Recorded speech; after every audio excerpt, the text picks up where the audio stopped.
desk is on the 7th floor. If you need anything, you can call me.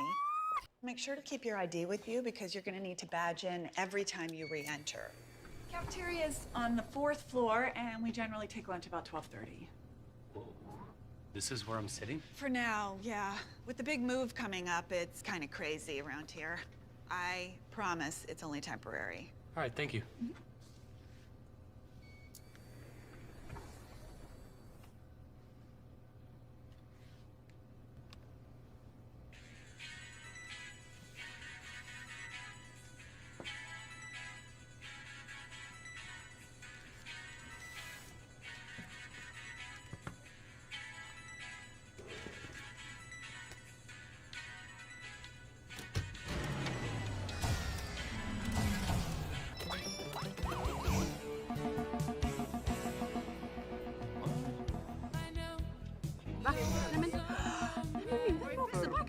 Ada apparat. Nej!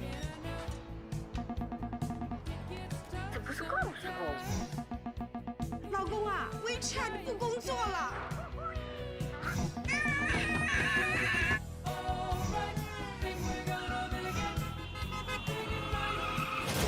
Come on! We need Airbnb! This is not an Airbnb! Where are we, man? I don't know, man! I don't even know what city we're in! Look out!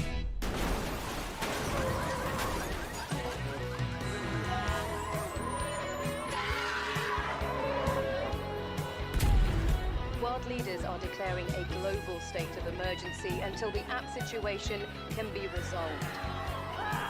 Selfies! Get ready! Selfies! Selfies! Apocalypse is nigh! Apocalypse is nigh! Okay, who wants to go first?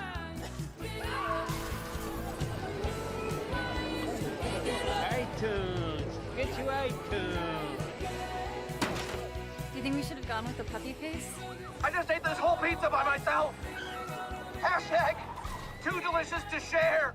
Hashtag pizza emoji! Farm bill 2 right here, y'all! Hashtag InstaFood! Brian, looking for Brian? Hashtag does anybody want a slice?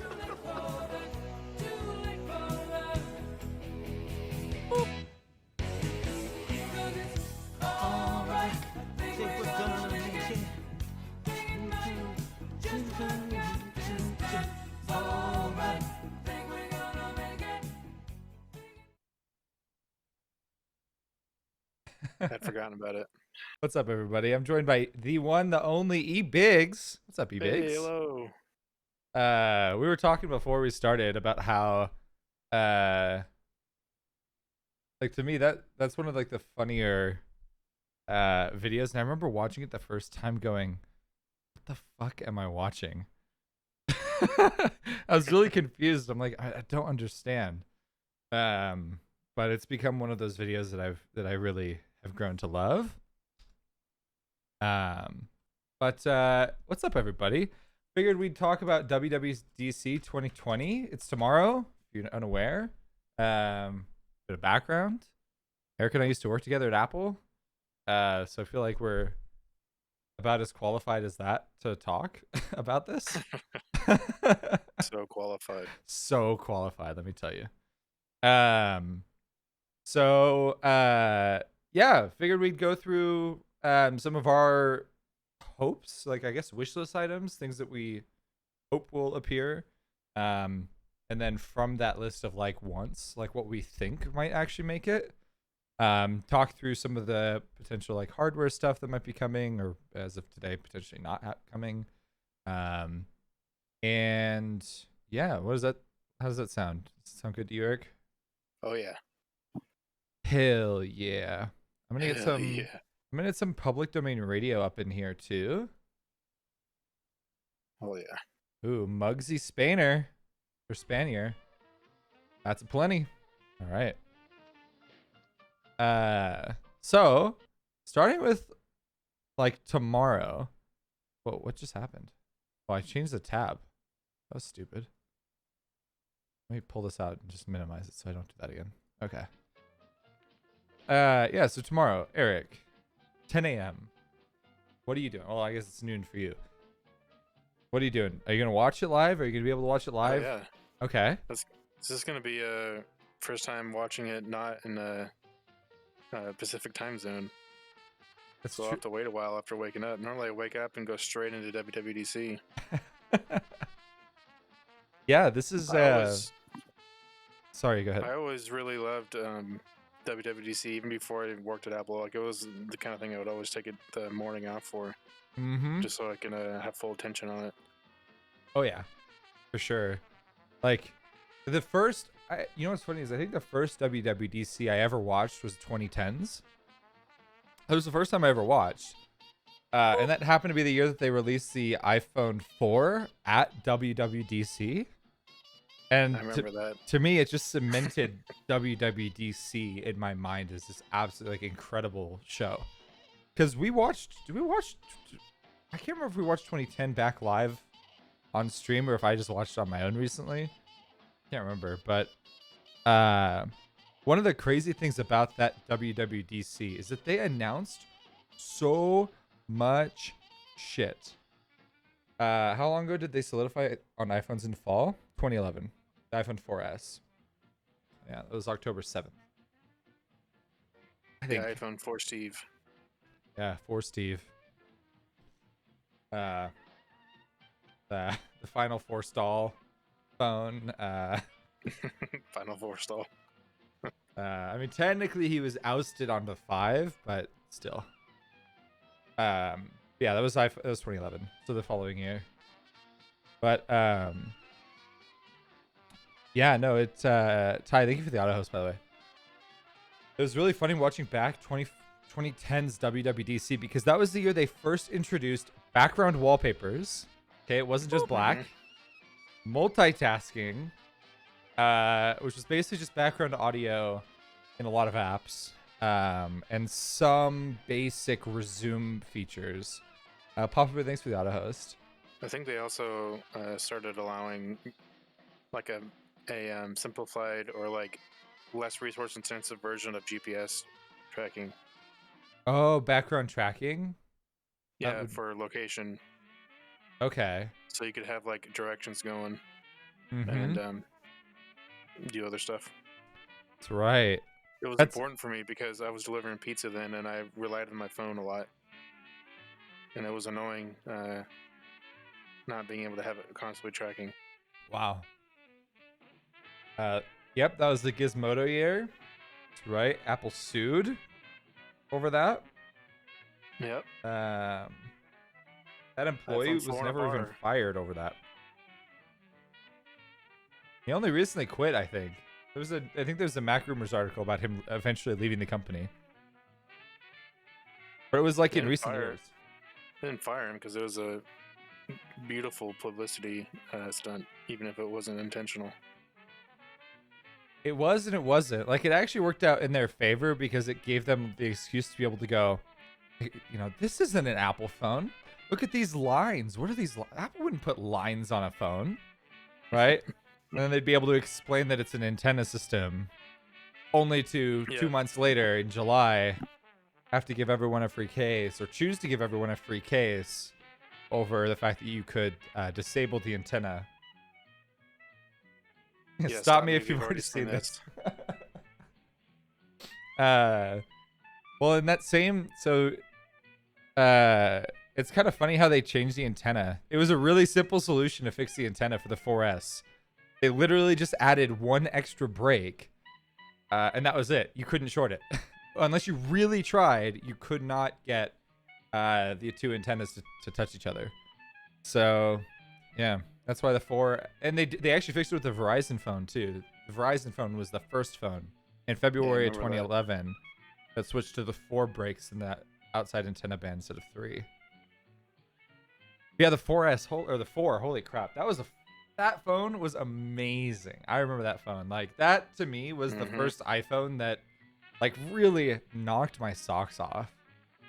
I got that phone a day early. What? Than it was supposed to release because FedEx messed up the shipping. And that was the year they switched to the smaller SIM card, too. Oh, the micro SIM. Yeah, and I couldn't swap my SIM card because of it. And so I tried to go into AT&T to get a SIM card for it, and they're like, why do you even have this? I know. It was great. Oh my I god. had to come back the next day. That's funny. Yeah, no, I'm gonna have to turn off the old timey music. It's a little bit too distracting. No, it's funny. For me the 4 I bought on launch day at a Radio Shack. I couldn't get it at AT&T, and I didn't know how to order. I didn't know you could really order it from Apple, and so I was trying to buy it from AT&T, and my local AT&T store was out of them. And so I was like, "Fuck!" And I went online and I saw that Radio Shack was selling them, and I was like, "Oh, cool." I was only 16. I wasn't allowed to buy a phone by myself. So I go to Radio Shack. I buy the phone. I'm only 16. The manager eventually goes, "How old are you?" I go, "Oh, I'm 16." My dad and I have the same name. So when the dude checked the account, all he did was just check the first name, last name. He didn't even look at my age on my ID, which at the time, the minors in California didn't have. The only thing that said that I was basically underage was a red bar that said 21 in 2015. That was it. There wasn't anything else. And so they eventually switched to vertical, which is a better giveaway. But anyway, so the manager got super pissed and was like, "Well, we can't sell you this phone."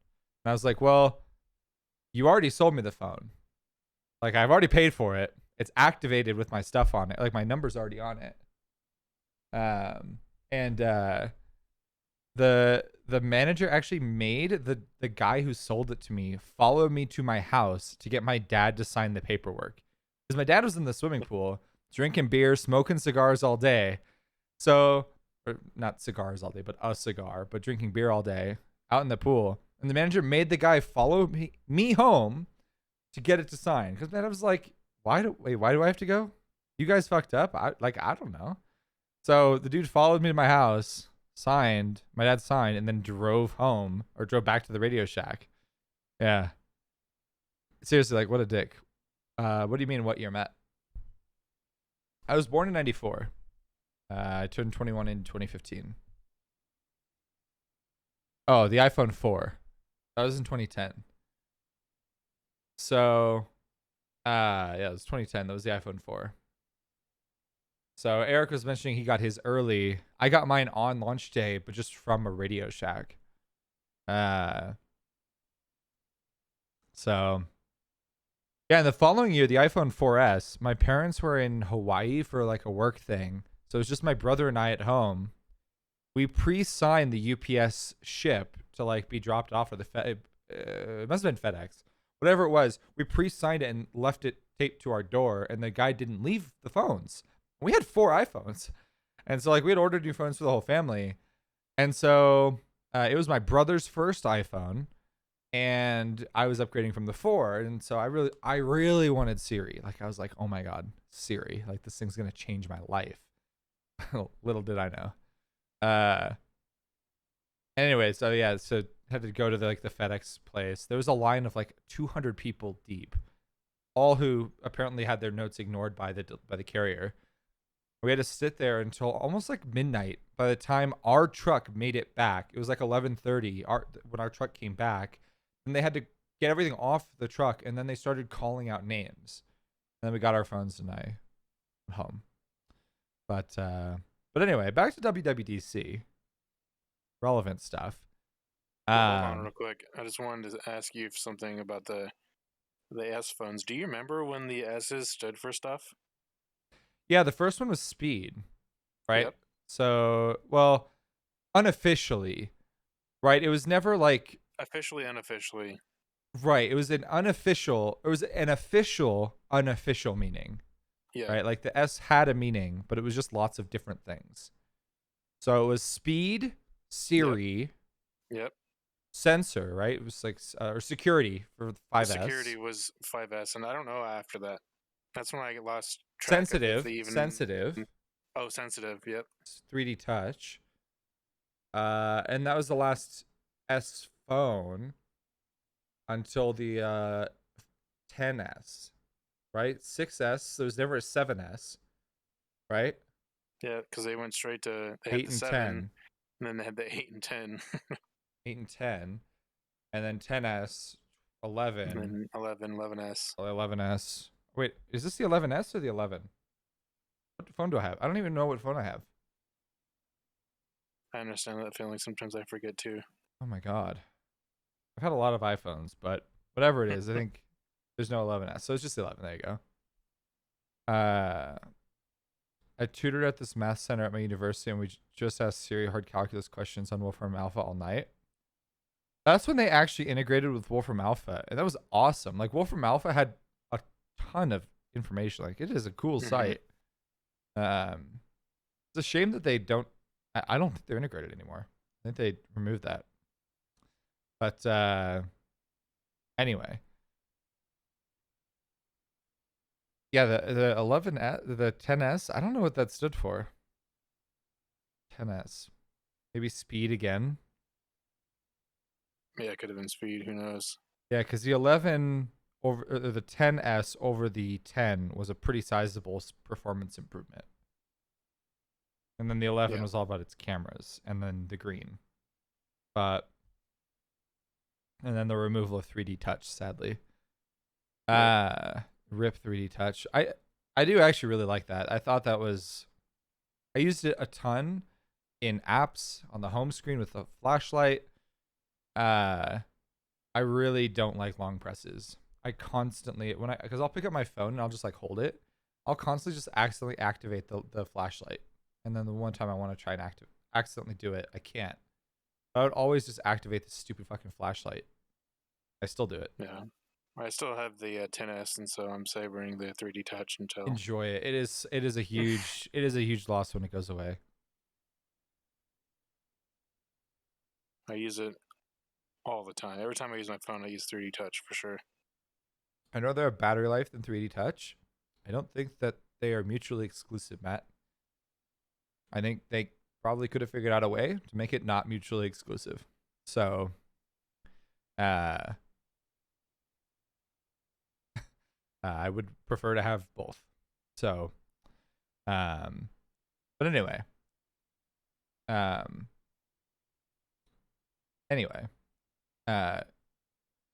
touch, the module. If you look at the module on the 10 series displays, it's not that much. It really is not that much thicker than the regular. Yeah, it's marginal.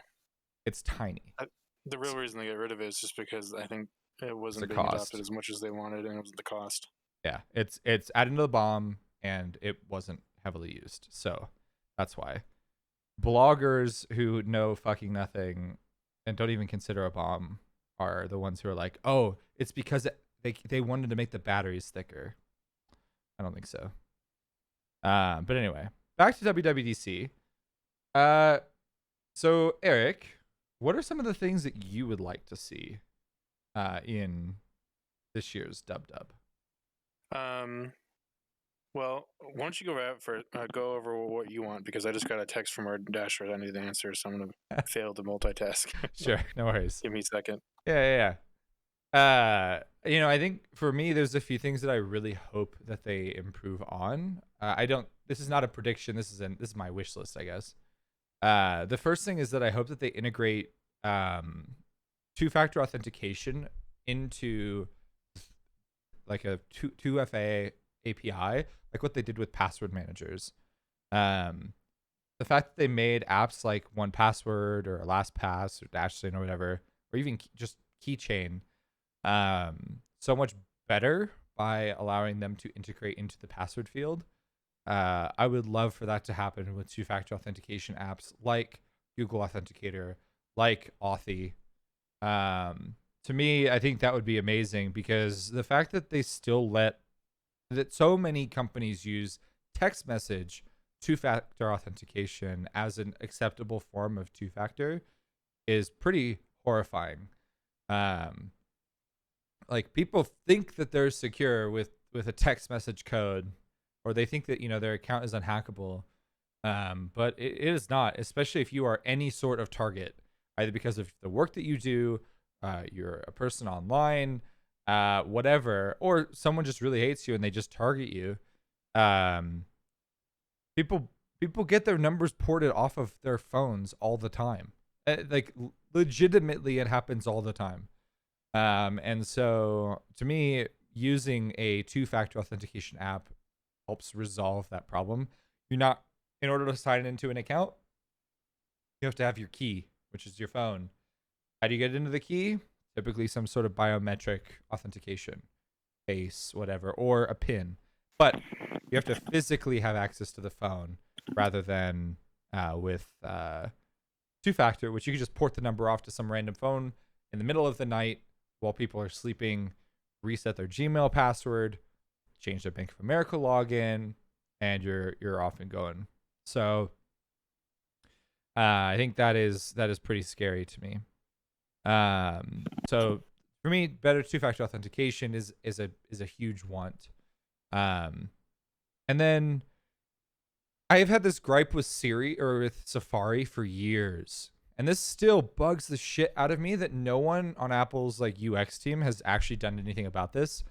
So if you're doing a Google search or any sort of search in Safari, and you start typing, and you're typing a query, the period next to the space bar should disappear after you've made the determination that you are not typing an address.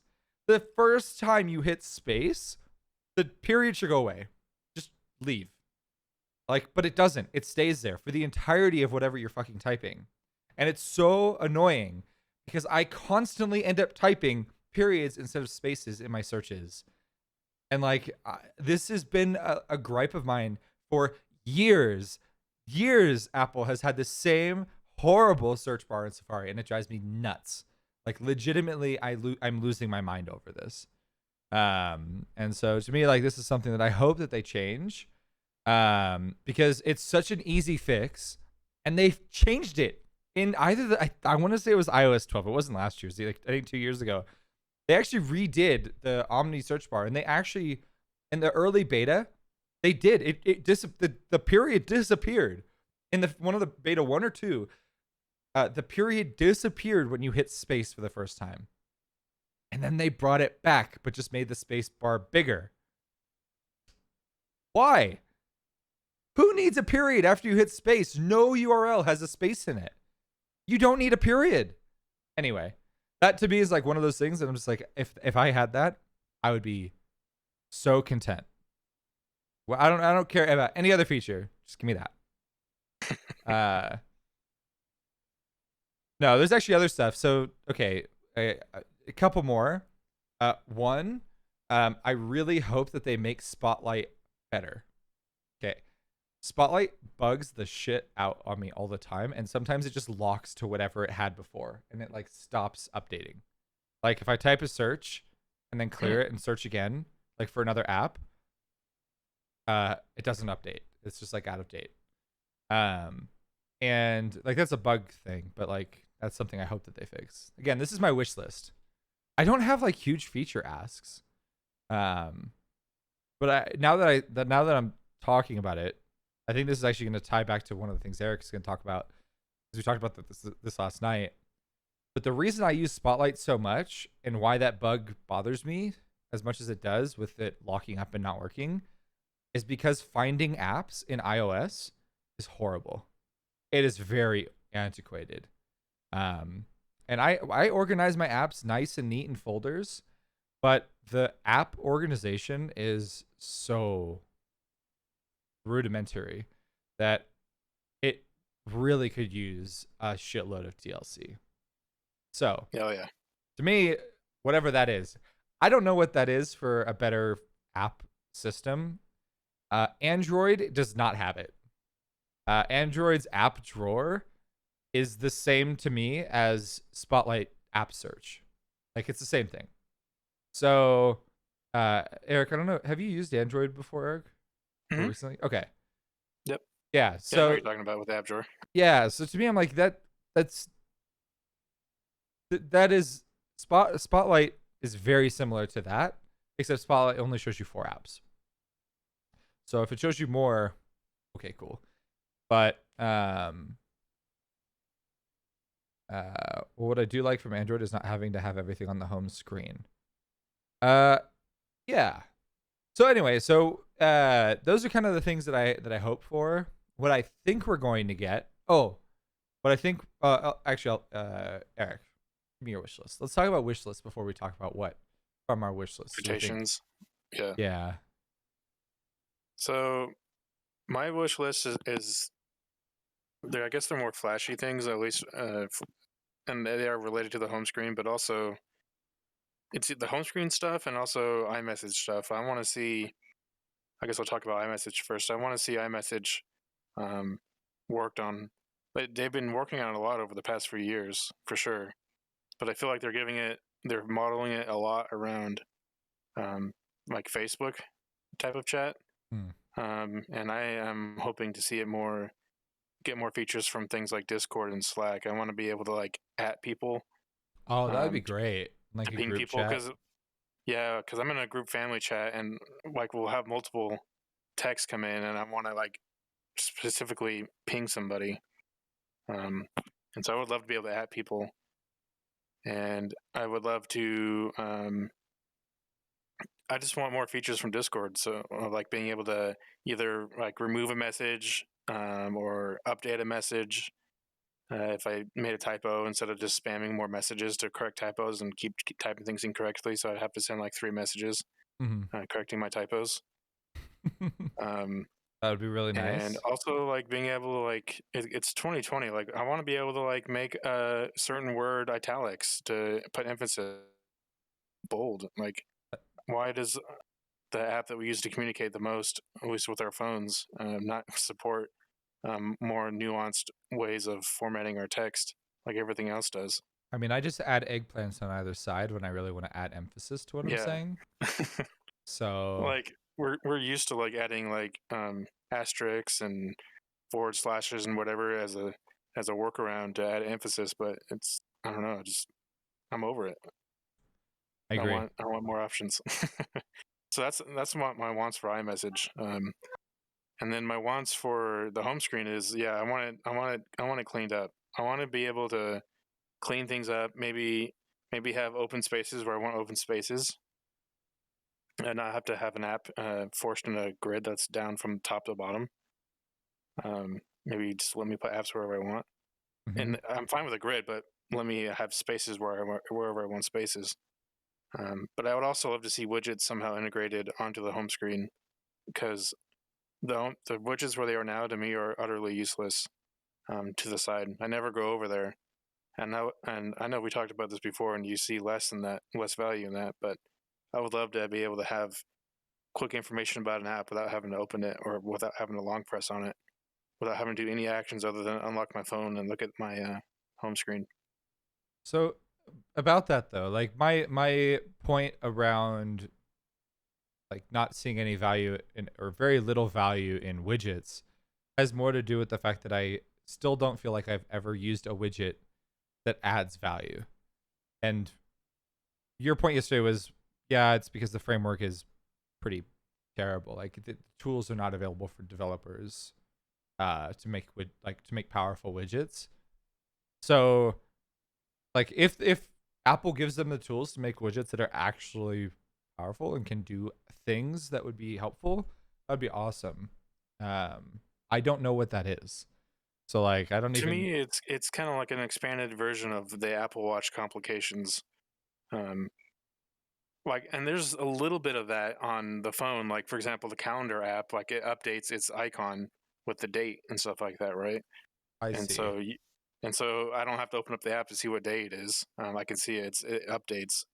Okay, I think even complications I get. Okay, so that makes sense. So like things like being able to see some weather or see your upcoming meetings and have that for relevant apps. Yeah, or like the activity app, maybe like you can have a widget that takes up the space of 4 app icons, and it's just the activity rings. So you can look at that and see where you are in your activity rings without having to open the app and wait even the split second for it to load and take over your entire phone screen. That kind of thing. And they've had like some of this sort of in there, like again the calendar app, the clock app. Like if you look at the clock app, you'll see it moving. And I don't know if I think that's just a proprietary thing that only Apple can do right now. I don't think other apps can update their icon that rapidly. No, to update your icon, you have to have a user prompt. So it's in Yeah. the app, and the user prompts the app icon update. And the icons have to ship pre-made in the binary. Yeah, they're like they're like PNGs or something. Right, right. And they're in a specific folder in the actual application that when you build the bundle, it's just like there. Right. So I don't know if you'd actually be able to touch it, because that is like, maybe you can. I'm not sure. You'd probably just have to do a full app update. Yeah.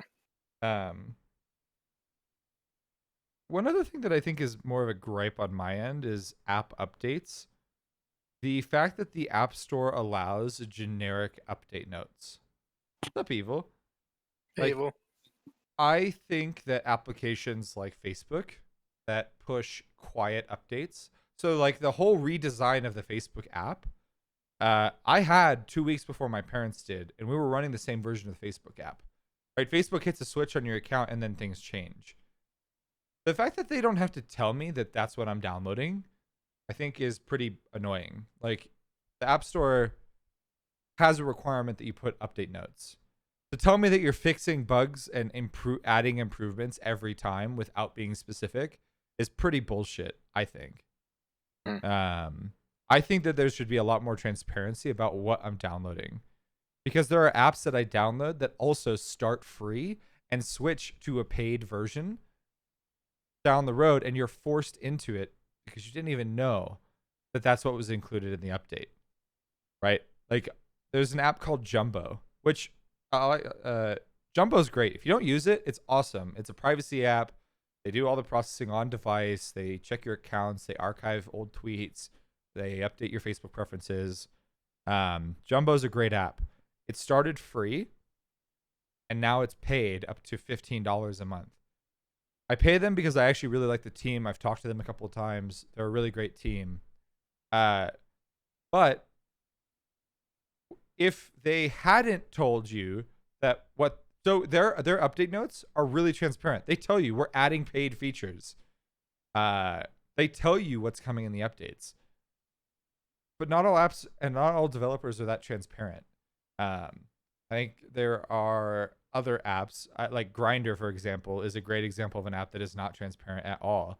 They flat out just update shit and don't tell you what they've changed. And suddenly there's now a $30 or $40 a month subscription for stuff that was free. Yikes. So, right. So, it's stuff like that where it's just like, it's like that shit is super annoying. We constantly update our app to apply bug fixes and feature updates. Right. What the fuck does that even mean? Right? Like, that means nothing. That is as much of a non-answer as you can give to why you're using my bandwidth to download shit. Discord's change logs are good. Slack's change logs are actually pretty good too. Slack does a good job with that. Discord's fun because you can tell like the writer for the change logs has a good time. Yeah, you know that their technical writing team is like really cool.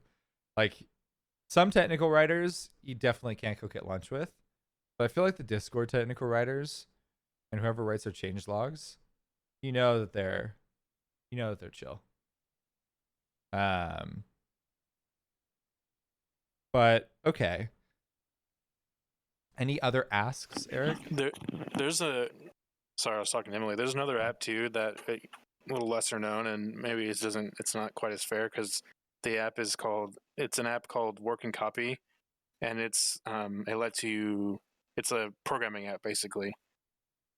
So it's a software app designed for software engineers, but every time you open the app, if there's been an update, it opens up a little modal that comes up from the bottom and tells you all the things that they've changed. Mm-hmm. You can also go into the settings and look at the update list, and it'll show you like the updates they've added and whether or not the update applies to the free stuff, or if you have to buy for the premium upgrade for like $2 or whatever.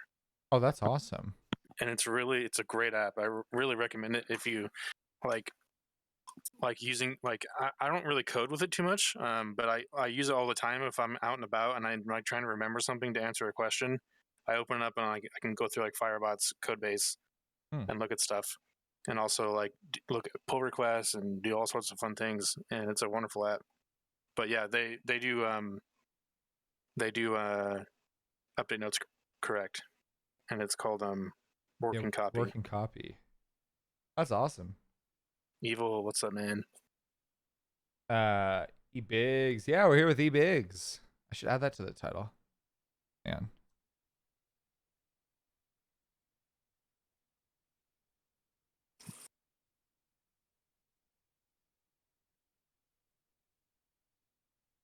There you go. With E-Biggs. There you go. Sorry. Okay, so going through our wish list. Is there anything else, Eric, that's on your wish list of changes that's coming to mind? The only other wish list item is on the vein of programming stuff. I would love to see more pro apps, at least on iPad. Yep. Which we've talked about. Mm-hmm. But yeah, I would love to see, especially I love to be able to develop on an iPad. It's a pipe dream, I think, but I think we're getting closer and closer. I don't know if it's really a pipe dream. Like, I think, I really do think that we're going to see 3 pro apps at WWDC this year. So maybe we drift into that discussion a little bit. But I think we will see Xcode, Final Cut Pro, and Logic hit iPad this year. And I would also like put like $10 on seeing Aperture again. I feel like Aperture isn't really dead at Apple. I feel like if it were to come back, they would bring it back on iPad.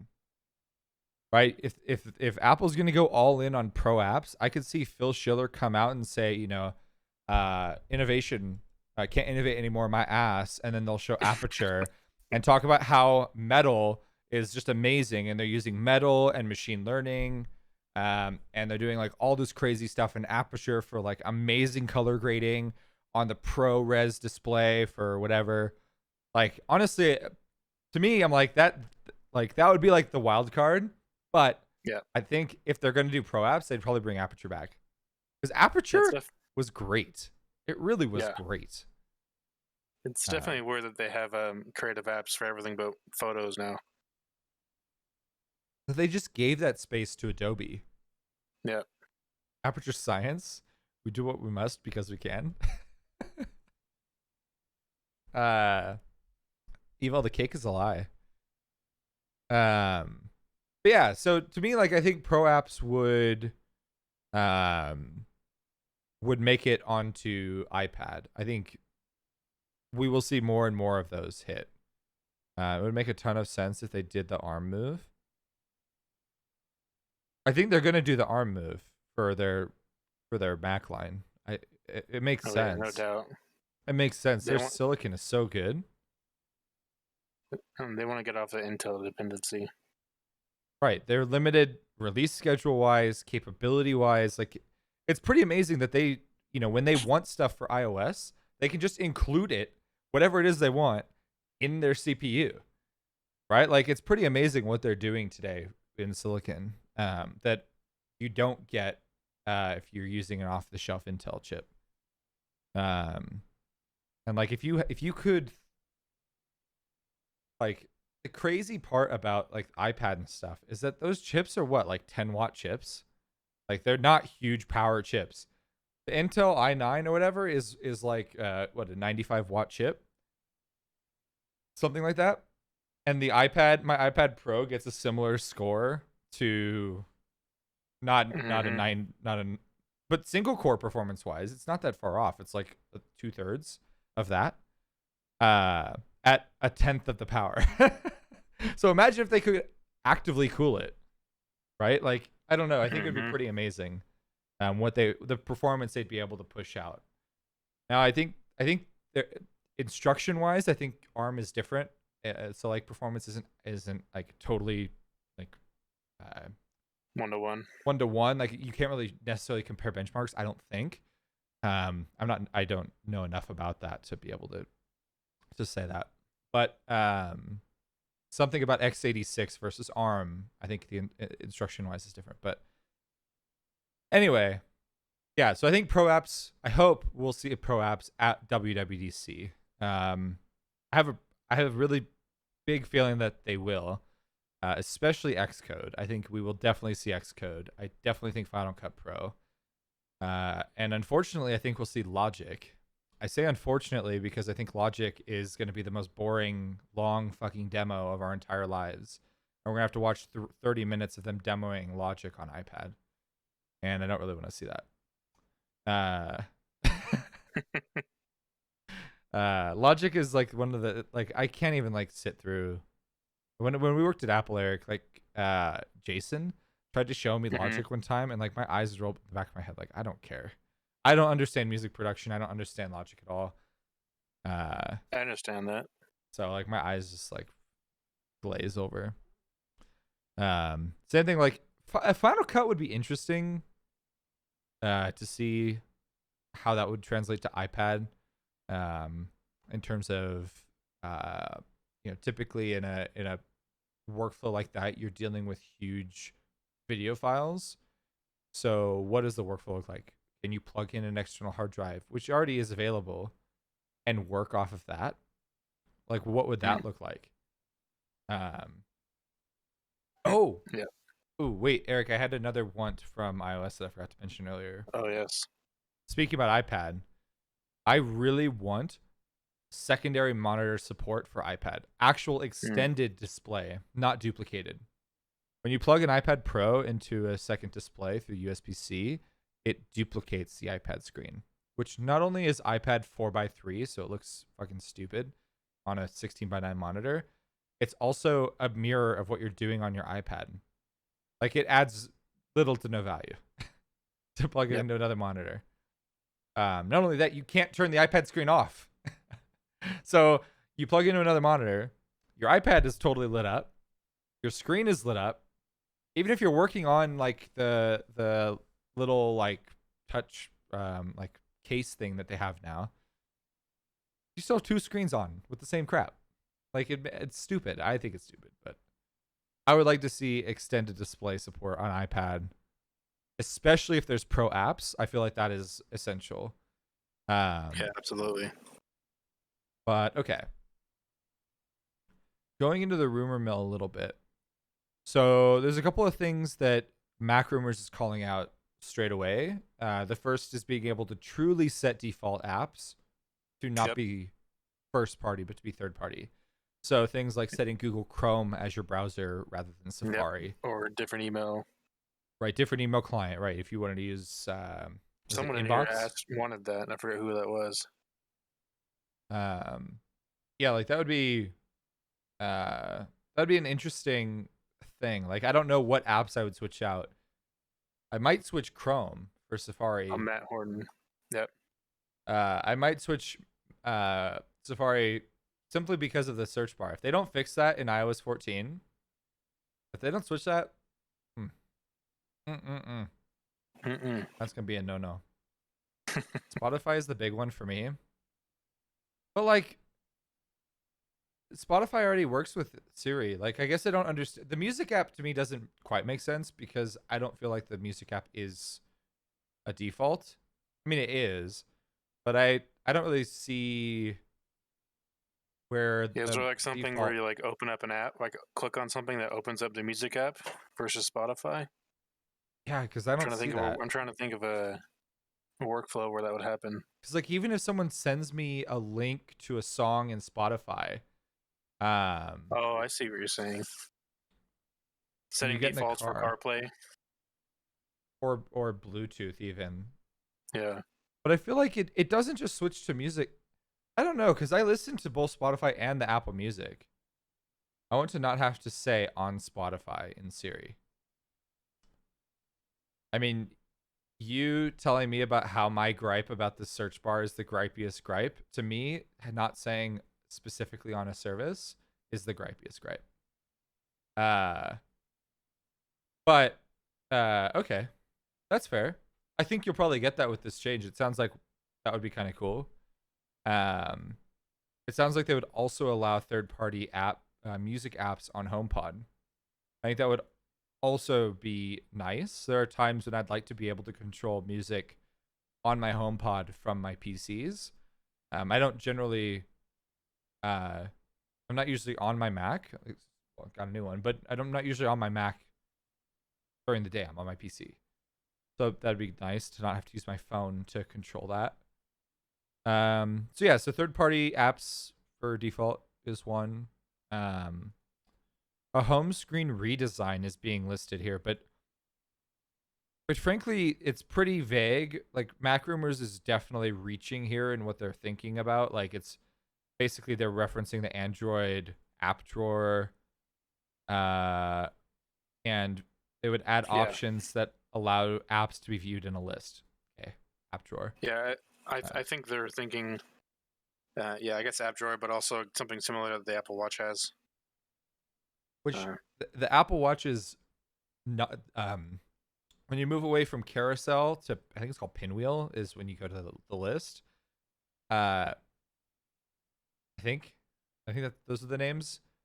The scroll through apps is the dumbest thing on Apple Watch. I guess it's better than the bubbles, barely, but the scroll, like my Apple Watch has so many damn apps on it because they just auto installed, and then by the time I turned off auto add apps, there were too many on there, and I just haven't cleaned them up. So like I have like an entire like continent of bubbles on my wrist. Yeah, an entire continent. The list and widget are two rumors. I think the blog summaries just combine those into Android. I mean, Mac Rumors doesn't specifically mention Android in any of this, but that's kind of what they're like design wise, how they're kind of talking about it. That's kind of what they're alluding to. What I like about the Android home screen is that it is very customizable in terms of your layout. To Eric's point, if you don't want your apps to go from top left to bottom right. What? Did anyone just hear beeping? I didn't. What the heck am I listening to? What the hell? Eric? Yeah, can you hear me? What? Did anyone else on stream just hear that? Or was that just me in my ears? Hello? Okay. Yeah, I didn't hear any beeps, but I don't have your stream volume up. I don't know. That was really weird. It was like, I wonder. I think these headphones might be beeping at me. Are the batteries dying? Emily said she the didn't hear battery's it. dying. The battery's dying. Oh. That's what it is. Okay, cool. No, Well, we'll see how long I'll be able to last then. I don't know how long before these headphones die. I've never had that happen before. I must not have charged them last night. So, things like the sorting order, top left to bottom right, in a grid, being forced into that. I think that's something that would be really cool to see users be able to choose and change and customize. I think lost my place. I don't know what I was looking at. What article was I looking at? I closed a tab. Here we go. Oh, is this it? This isn't it, but okay. Is it this one?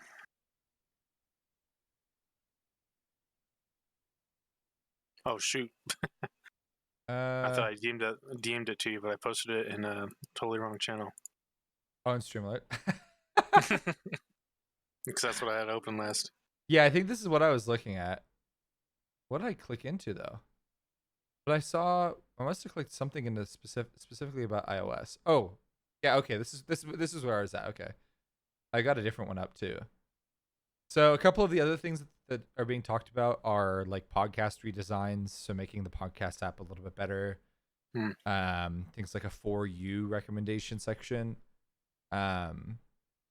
Safari might have a built-in website translating feature, similar to how Google Chrome handles that. Apparently there's a fitness app that's coming. for iOS. Do you know anything about that, Eric? I don't, other than what I read about on these articles. Yeah. It seems like it's I don't know. It seems like it's just kind of like an extension of the health stuff and what you kind of already have on Apple Watch, but I can port it over to the iPhone. Yeah, it's kind of strange. It almost feels like they're entering like Peloton territory based on how they're kind of talking about it, but Peloton in terms of the training, because apparently it will include fitness related videos that will walk them through those workouts. Yeah. It's an Apple TV Plus extension. Like a channel. Yeah, like, extend it there. Interesting. I wonder if they really would. I wonder if they would even charge for it. I don't know. They don't charge for any of the iOS workouts, but they also don't instruct you on how to do them. It sounds like there's quite a few features coming to iMessage. So being able to see who's typing in a group message, that seems pretty fundamental. It's cool that that's coming. But I would also say, like, to give iMessage some credit, it's still way better than most other messaging apps in terms of features. So, with the exception of working apps, like Slack or Discord. God, these headphones are really like harassing me about the battery. Like, homie, are you like 4%? Like, what are you beeping at me for?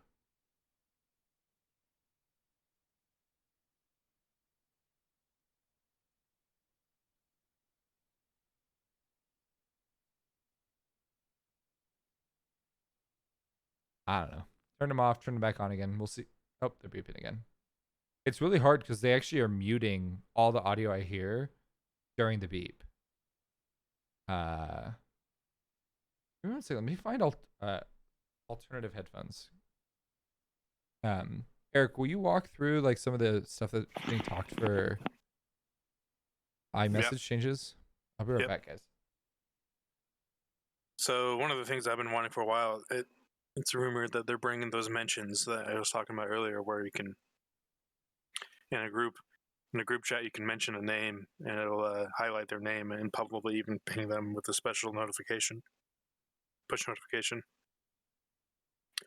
The group typing indicator in group chats. One thing that I was surprised to see in the rumor mill is the ability to retract messages in iOS. I'll be surprised if that actually becomes a thing, to be honest. I would be happy with just being able to edit a message. But being able to retract one's interesting. But you know what? I wonder how many people have had the problem of sending a message to the wrong person. Yeah. That you definitely don't want to send. Yeah. And like, it could be as innocent as just texting the wrong person to sending a picture that you did not intend to send to, say, your parents. I feel like this would help a lot of people with like little mistakes like that. But yeah, it'd be great.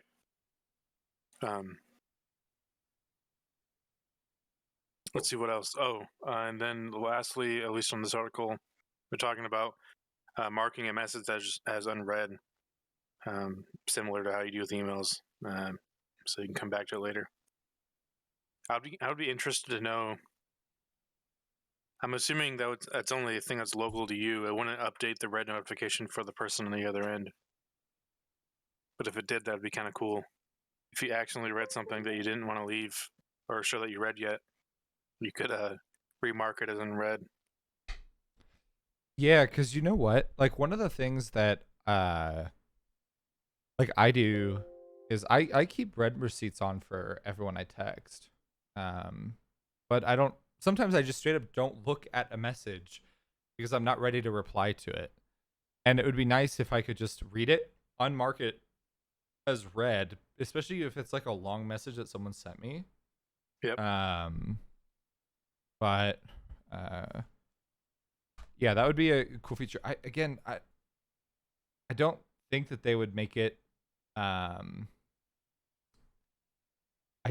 your point, I question if Apple would make it so that way the message would be marked as read and then unread to the end user or to the recipient. I think feel the intention would be more. It's just like an email thing where you can mark it as unread, so you remember to check it out later. Mm-hmm. It's more of like a reminder and then a tool for hiding whether you actually read it or not. Yeah, that's probably what it would be. Like that to me seems more likely. Eric, do you mind talking real quick? Hello. Oh my god, great, it worked. Cool. Nice. It's a freaking miracle. Swapping over to these, I have to mirror audio around and like get everything working, which is why I don't really use them too weird. often. It's because they're wireless, so they don't plug into like an audio port. Versus right. Because they use like the Razer Bluetooth dongle thing or whatever. Yep. That's so weird. I've never had those beep at me before, but I must not have put those on properly. Okay. Was there anything else for messages that they were talking about? Not really. It was the mentions, group typing indicator, retracting, and marking as unread. My want is, again, be able to, on top of that, add the ability to make things bold and italics and whatever. I love that option in Discord and Slack. That would be cool. I also think that there should be like the app bar kind of sucks. Like they're not very great, and there's just a lot of random shit there. Like United is there for some reason. Like why is United on my app bar? And I look at Southwest is here too. So is Bed Bath and Beyond, Warby Parker, Bitmoji, Google, 1Password, United, Balloons, Tower Defense 6. Like, why? What are these?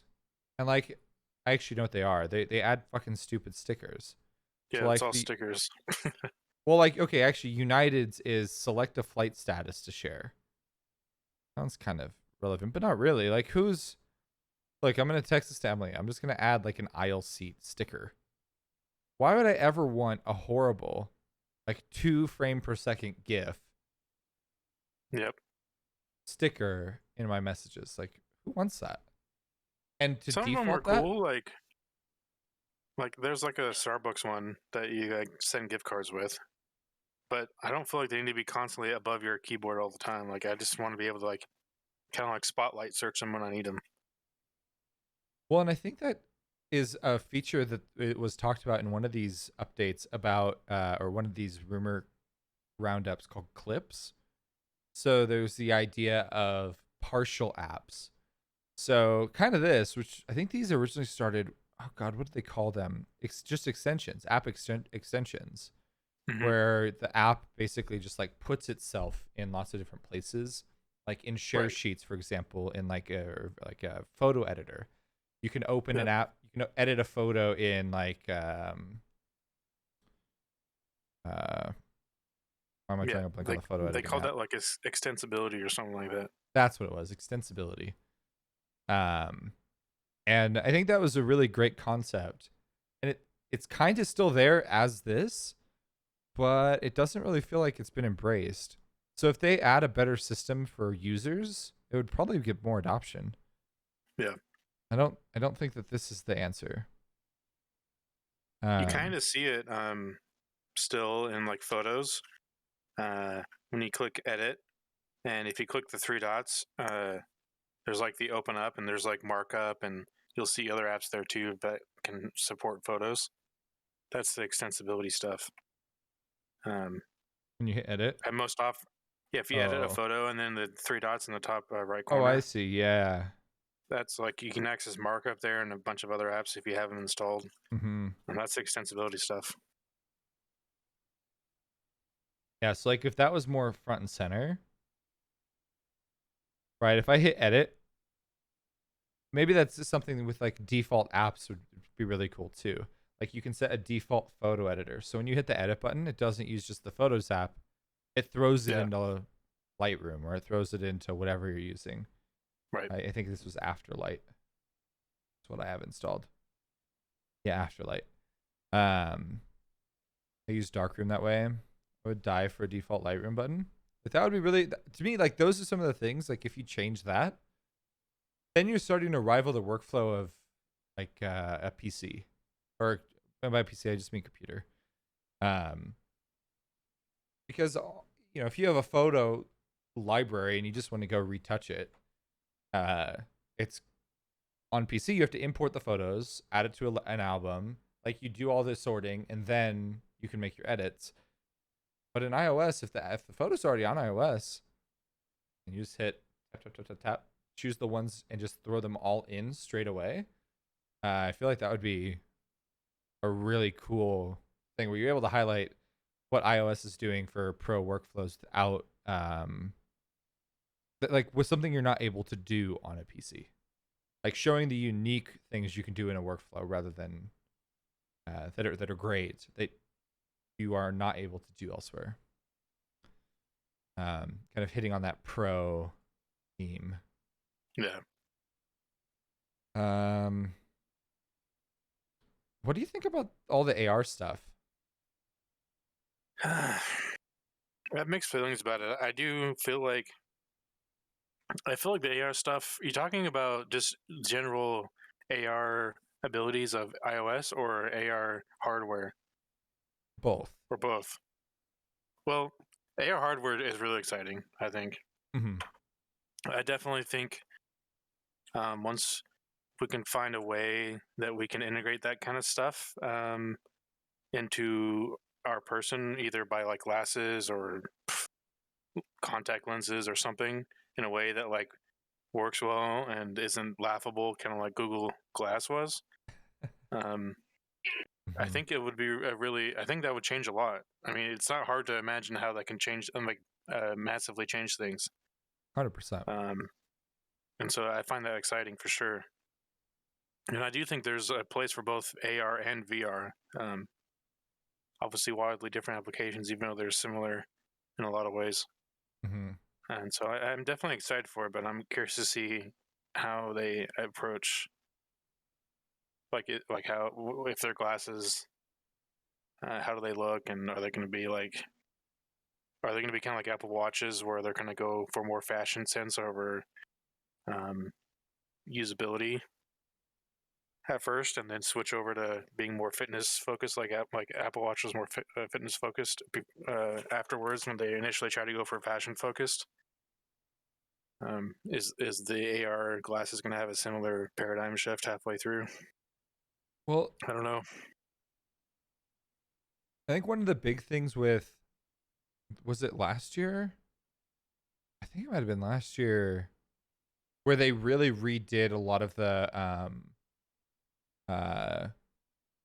AR tools to make them better. So this was a lot better.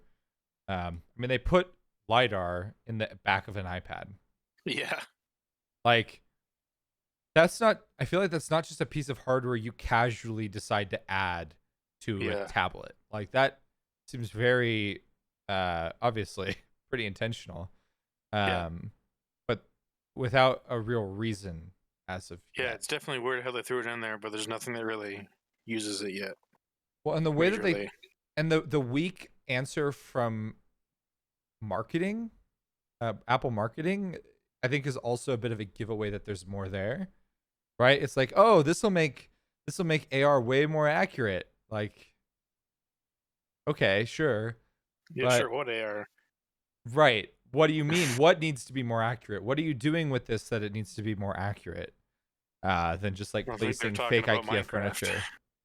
Yeah, they're not talking exactly. They're not talking about Minecraft in real life, right? This is more than that. So, I think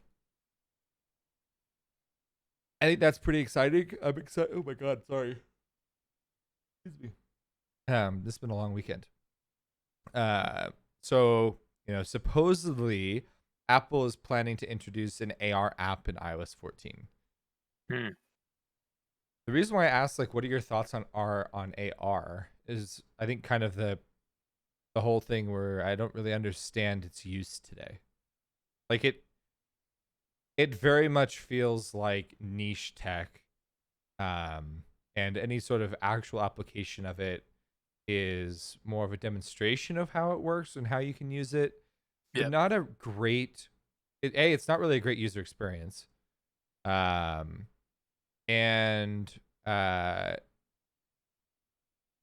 the things that do exist for it kind of suck. Like, I'll use the example of like measuring. So I moved into this house and I started trying to figure out, like, okay, I know how big my desk is. Let me measure the walls. It measured the wall I'm up against as almost 14 feet. It's like a 10-foot wall. It's not even 10 feet. So, like, it was massively inaccurate. It also was really struggling with figuring out surfaces. And because colors, checking baseboards against, like, kind of a light, basically like all lightly colored things, it was really struggling to figure out what was wall and what was floor close to the baseboard. And so what was happening was it was also getting really confused as to, like, with the measurement app, what it was measuring, whether it was measuring like a vertical surface or a horizontal surface, which was really weird. I just feel like AR is far, I'm guessing you mean isn't, is not far enough along for anything right now. Wait, I just feel AR is far enough out that anything right now can't be judged as an application yet. Got it. Okay. I should have read the whole message. Probably. Yeah, I mean, like, I don't know. To me, I don't understand what Apple's AR app would do. Like, I'm not seeing. Yeah, I don't see what their app would really do right now, other than just be something where you can point your phone at it and you would see like 3D models or something floating around in front of you. Right. Like that you'd be like, oh, that's cool, and then never use it again. Right. The IKEA demo app, the Minecraft VR or AR game. Reading all sentences, reading things in order, overrated. Well, it was kind of wordy, Fish. I was struggling to like read like it. Yeah. So, but anyway, hi Fish. I understood it just fine. That's good. Yeah, I feel like it would have to do something really great and add value that I don't know. Like, again, like I don't even know what it would be. So if it's just another demo app where they're just like demoing how good their AR tech is, like, I always like to go back to, like, would my mom use this? Would a normal person who's not into tech, who just like goes about their day and just has to use tech as part of like everyday life today, do they really benefit from this app? And so now that I'm reading more about the snippet about the reality app, I'm understanding more. I think what they're getting at, which you probably already did, but I didn't quite yet. It looks like they're going for like VR QR codes type of thing. yeah, I saw that. To me, again, this is not something my mom would do. So Yeah, I agree. So yeah, so what Mac Rumors is highlighting is that basically you'd have these like glorified QR codes. Yeah, and like they would be like a store, and you'd hold up your phone at it, and it would just like float information about something, I guess. I don't really see how that's much of a stretch from just going to a website that has the same information from a regular QR code. Right. So, like, the alternative would be that instead of reading it on a flat website, you read it on a modal floating thing Floating through in the your air. camera. Or maybe there's like an animated coffee cup that's spinning in a circle. Right. Like, people already don't really use QR codes. So you're gonna have an even weirder QR code, and it only works on iOS, probably. Right? These are probably only iOS QR codes. It doesn't. Yeah, it doesn't seem to make sense for me. uh for QR codes for payments, they're fine. I don't know if I'd say they're great. They're fine. I don't know. To me, QR codes are like not a thing that normal people use. Like, if I see a QR code on a door that's like us on Twitter or whatever, I'm never gonna like scan a QR code to like do something. I will if it's something I'm interested in. Like if it's actually something I'm interested in, I'm appreciative of QR codes because I don't like having to manually type in URLs. My It's a pain in the ass. never die. I like them, I d- but they have a place. Yeah, I don't know. Like maybe I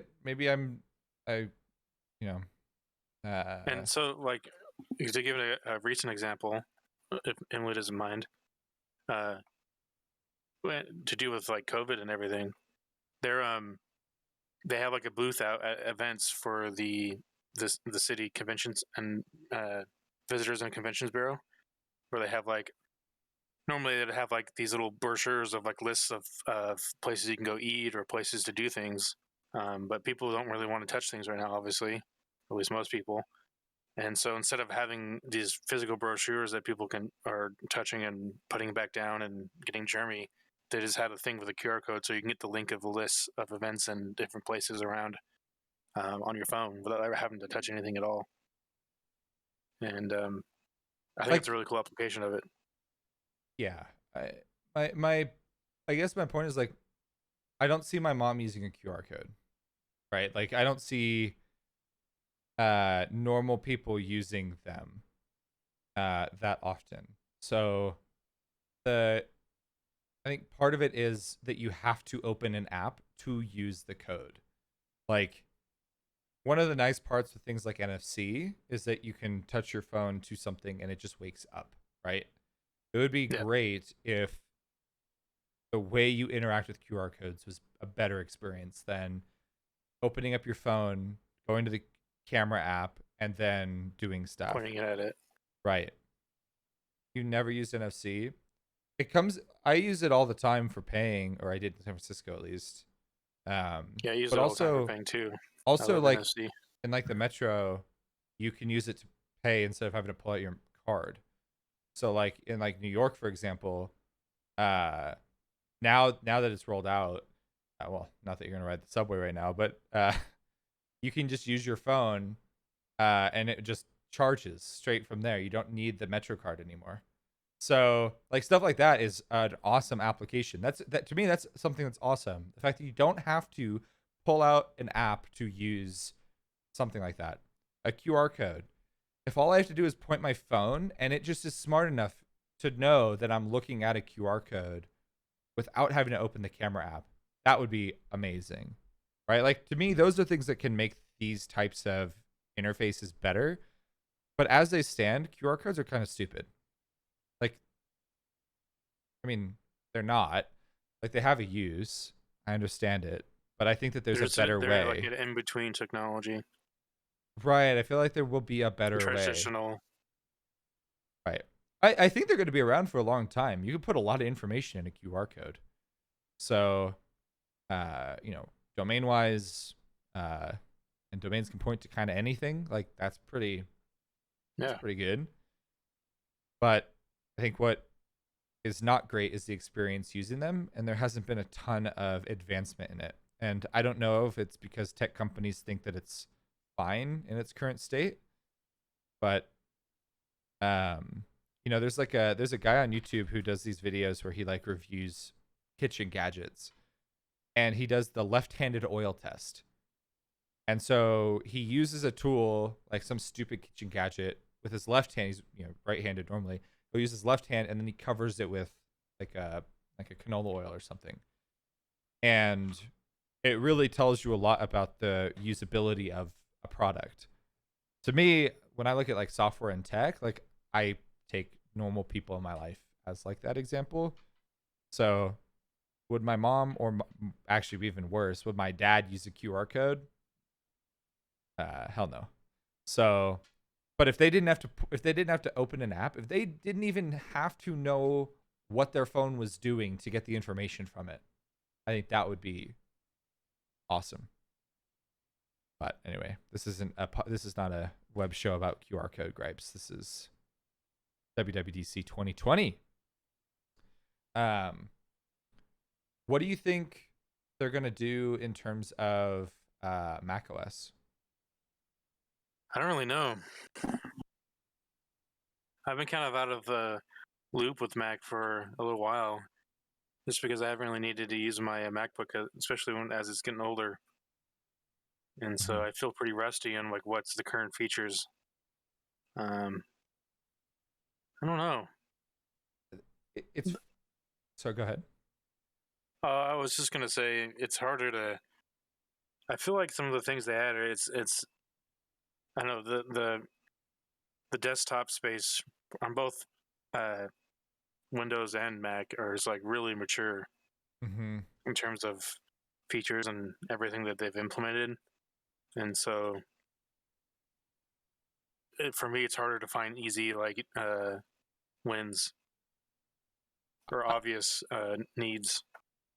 To me, I think the big things we'll see are they'll probably talk about big improvements to Catalyst, which is how basically, for those that aren't super aware about this, is basically how like Apple wrote this whole thing where you can basically write one app and deploy it to the Mac, the iPad, and to iPhone, all with one click. Basically, like it just works on all.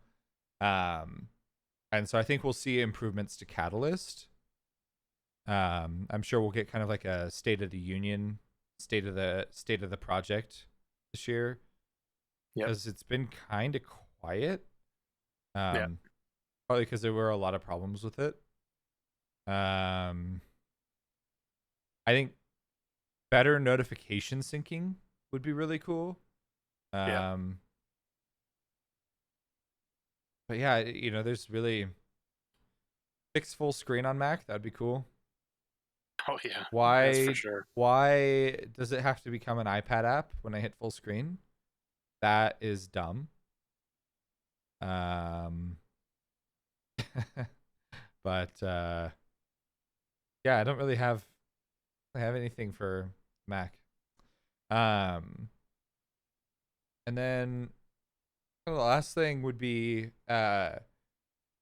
what do you think about the video that they will start with? So in years past, they go a funny route, which is kind of what we saw at the start of this. They also have gone more like the super touchy-feely. Well, that sounds weird. But like the touching and like the make you feel good about yourself type videos. Yeah. What do you... Or like be proud to be an app developer type video. Right. Like this is the impact you have on the world kind of thing. What do you... I do feel like they trend towards funny more often than not, at least in some form, because we got like the Air Force One videos and like where he was like they were like doing a mockumentary, like it was like a nature documentary, and it was like the junior developers. That was last year's, right? Yeah, I think it was last year's, trying to talk to like, what do they call him? I forgot what they called him. Something really funny though. I feel like we need to watch that. Yeah, I'm pulling. I don't know. I feel like we need a little funny right now. Like, yeah, funny and feel good. I would guess a mixture of that. Yeah, I feel like it's gonna be either definitely like in one of those two camps. I could also see them going all about gonna be wild given the Hey controversy. What does that mean? I don't really think so. What's Hey? It's an email app. It's like a paid. Did you not hear about this? That app. That's not a controversy at all. That is a developer who's pissed off. This happens all the time. Yeah, and this is like a long-standing Apple policy. Yeah, this is. And so it's not really new news. Yeah, no, not at all. Like they've had this. They've fought this fight for 10 years, 12 years. This is. This is Twitter being Twitter. Yeah, it's not a big controversy. People are making it out to be bigger because of what's going on with things like app stores and whether or not the control that Google and Apple have on the stores is good or bad. But anyway, it looks like last year, it must have been 2018 because last year was Animojis. They opened with Animojis. I hope they don't do that again. I'm good with no Animojis, but I'm sure we'll see updates with that. But yeah, I'm good with less Animoji. Okay. Clicked his heels.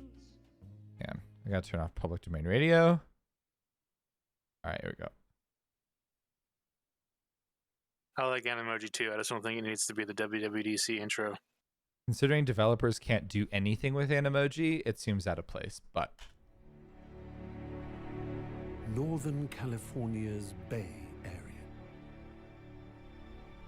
Here is the stage for a truly remarkable natural occurrence.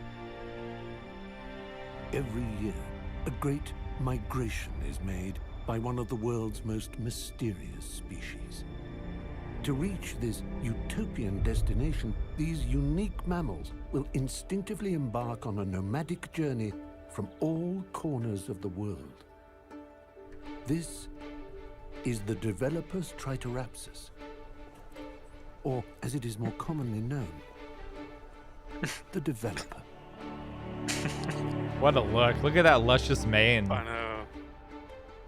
11.5 months of hibernation has taken its toll. And the sun is harsh as these nocturnal cave-dwelling creatures must greet daylight. For most, this momentous migration is their first, while for a select few, the pilgrimage is a time-honored tradition. Wow, what a beard. Originating in the remote garages of Silicon Valley, developers evolved at an unprecedented speed. To understand how, we must observe them here, in their sacred temple. And so, it begins. As developers congregate at the event, access to the herd can be hard to come by. For some, blending in is easier said than done. Oh God, what's happening in the video? To distinguish themselves, developers identify each other through decorative tribal symbols. These extraordinary plumages are designed to entice and attract. Here, a pack of rogue younglings at play. The safety of numbers allows them to... Oh, wait a moment. They have now entrapped an indigenous silver-crested king developer. Although tempting, one may look at, but not touch, the mane. The mane. Feeding frenzy. The silver-crested king developer. Moving in like a pack of famished piranhas, this frugal breed will spare no morsel. Those who can pull rank on prime cuts. The event culminates in what is known as the keynote. As the doors open, a behavioral anomaly can be found. Developers running at full speed, battling to secure a coveted front row seat. Following the ceremony, the latest beta software is unleashed. Its nature at its cruelest. Only the strongest apps will survive. The many languages of the developer are a mystery to modern science. Just look at these letters, symbols, formulas, and mumbled jargon. Only these enlightened shamans can decode their true meaning. Enlightened shamans. The creative bonds formed during the Great Migration will enable these geniuses to unlock our future world. The developer is, no doubt, a species scientist will continue to study for millennia.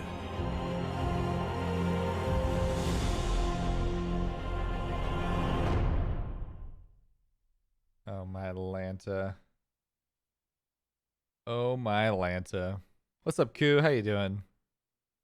I love how the opening video is just like 3 minutes of Apple shitting on developers. Basically. But it's all accurate, so oh, I see. can't I'm get mad. watching Apple Official with 43 subscribers. Nice. Sounds pretty official. That sounds very official. I probably should have just watched the actual keynote, which would have actually been in 1080p as well, without the weird ass jank download Artifacts. Yeah. The whole thing like was tearing at itself for the bottom half. I wonder. There's a couple of WWDCs that have like really awesome videos, but this one, well, 2012 was really good. We've watched the 2012 one recently though. That's the one with the treehouse. That's the Airbnb one. Mm-hmm. We used to do those during the download. Are there any other WWDC ones that would be worth watching? I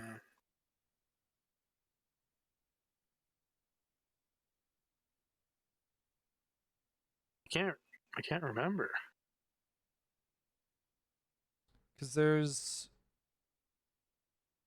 let's see, 2013 would have been iOS 7, the redesign of iOS 7. 2014 was iOS 8. I wonder what iOS, or the iOS 8. I wonder what the intro would have been for that. Oh, that's when they introduced Swift. Ah, that's right. Oh, this was the developer thank you video. Okay, so this was another developer appreciation video in 2014. What was 2015? Oh, I wonder if we can see the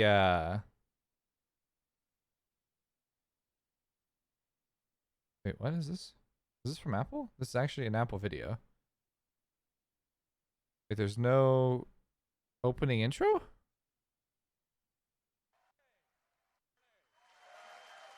Hang on.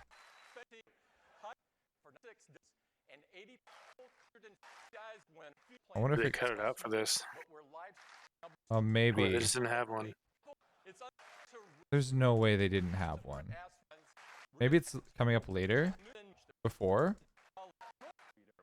No, Air Force One comes straight out. Okay, hang on. Maybe we have to find it.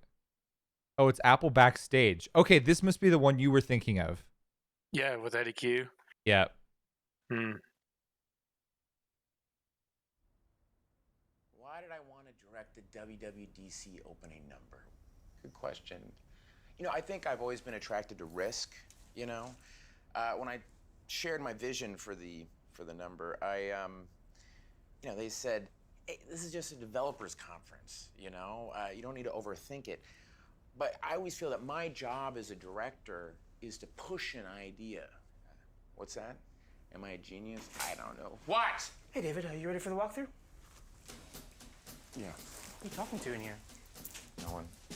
Shh. You were talking to somebody. Unless you were talking to yourself.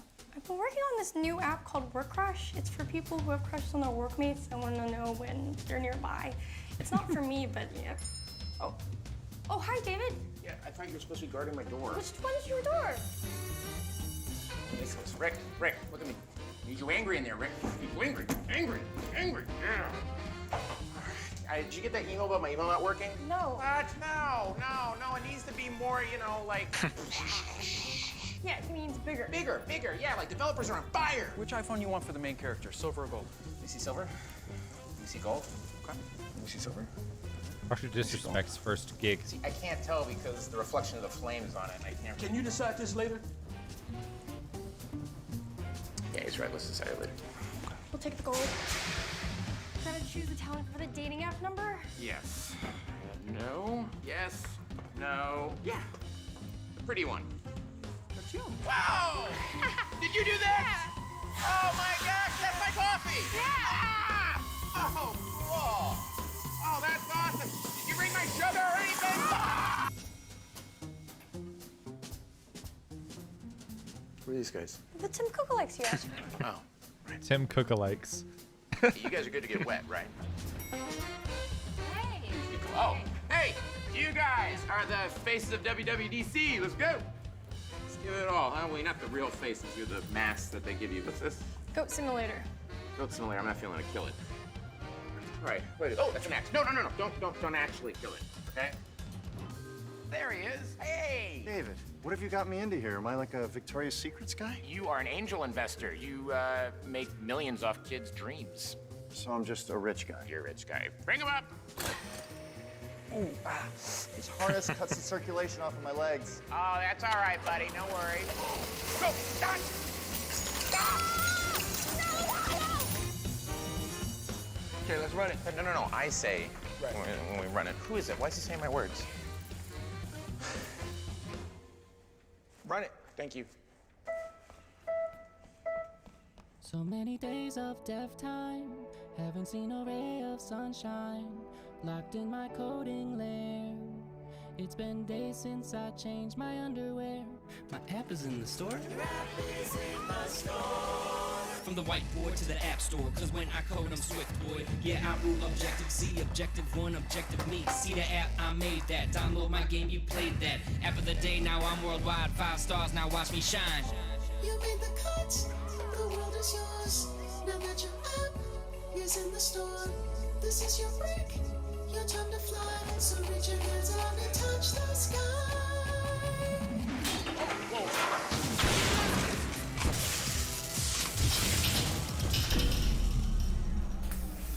What happened?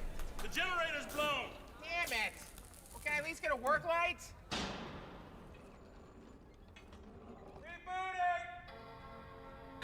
How long until we're up and running? I don't know, maybe 24 hours? Well, what am I supposed to do with this? Guys, we go live tomorrow. That's just a bottle of water and a laptop. I don't know. I think it's kind of pretty.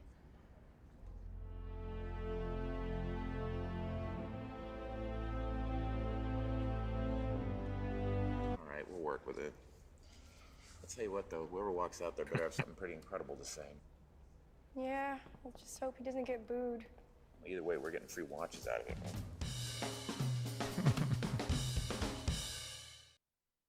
Okay, so that wasn't it. That was decent, but yeah, that wasn't the one that we were thinking of. What I'm trying to figure out which one it is, so I've been looking on the other screen. So I know which one you're talking about. So it's like I know there was the one where like there was the girl who was like trying to get the keynote clicker to Tim before the keynote started, but I don't think that's the same one. no, because that was just 2 years ago. That was recent. Yeah, it's this one.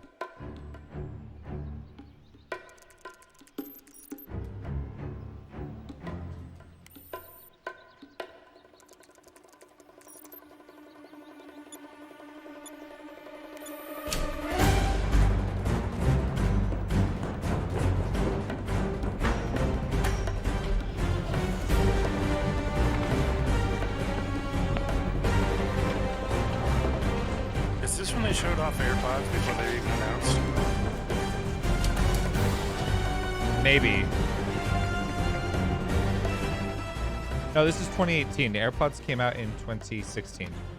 You're right. Hey Siri. No, What's it was the fastest Siri. way to Steve Jobs Theater? That's what it was. Yeah. Take a right. Then in a quarter mile, take... Yeah, you couldn't do that before. Yeah.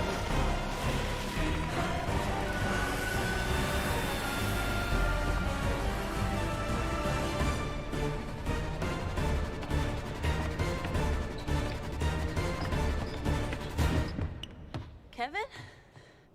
Shouldn't you be at the event? That's a serious upgrade.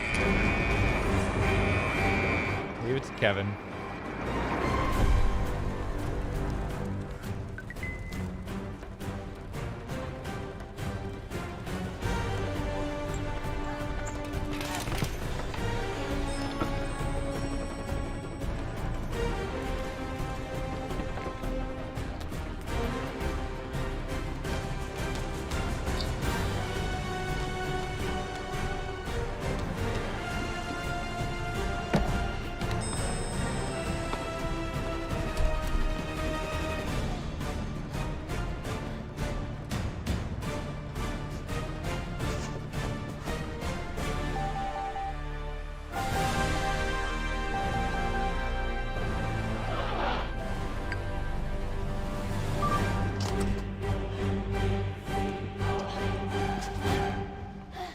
Is that it?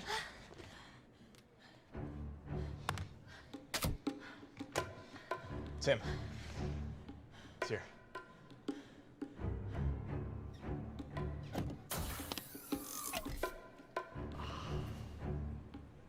The clicker. It's amazing that they've never designed an actual attractive looking clicker. The clicker?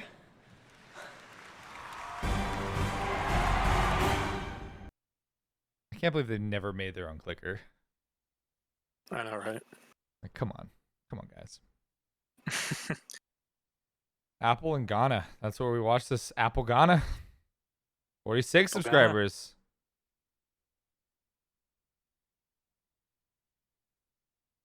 Clark's Bleach sympathizers CBS. Apple sucks. Ah, Samsung is better. Oh, YouTube comments. It's a good thing that these exist. All right. Well. I know, right? Anyway. But anyway. I don't have anything else to say, I don't think. I'm super excited. I'll be watching it live. Maybe I'll make a channel in Discord. That'd be fun. WWDC.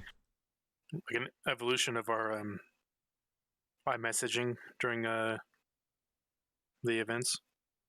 Yeah, Eric and I think we've texted each other through every keynote and like every Apple event for at least 5 years, 6 years. Yeah. 5 or 6 years, maybe even 7. Wait, what year did you join Apple? 14 or 13? 13. So yeah, tail end of 13. Were you hired like in like November of 13? Yep. Okay. So yeah, so we'll say like easily 6 years. Plus some. Approaching 7. That's a long time. It sure is. Doesn't feel like it was that long. It's actually really weird to look back and go, "Oh my god!" Like someone. Oh, a couple of things to mention. Apparently, the iMac is getting a redesign. That was supposed to. Well, it may still happen tomorrow.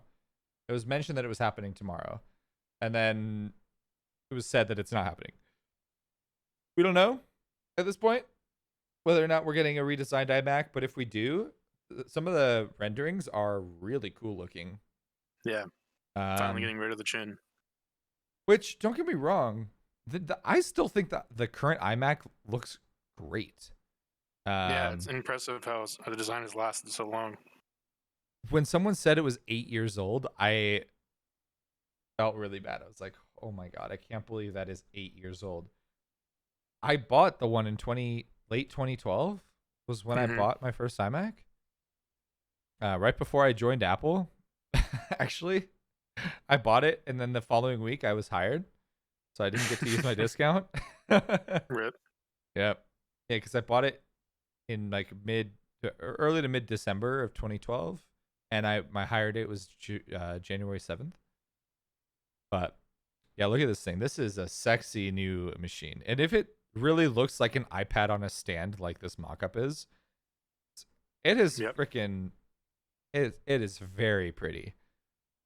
I think I would assume they would still do all of the butt stuff where it's like, it's got out in the middle.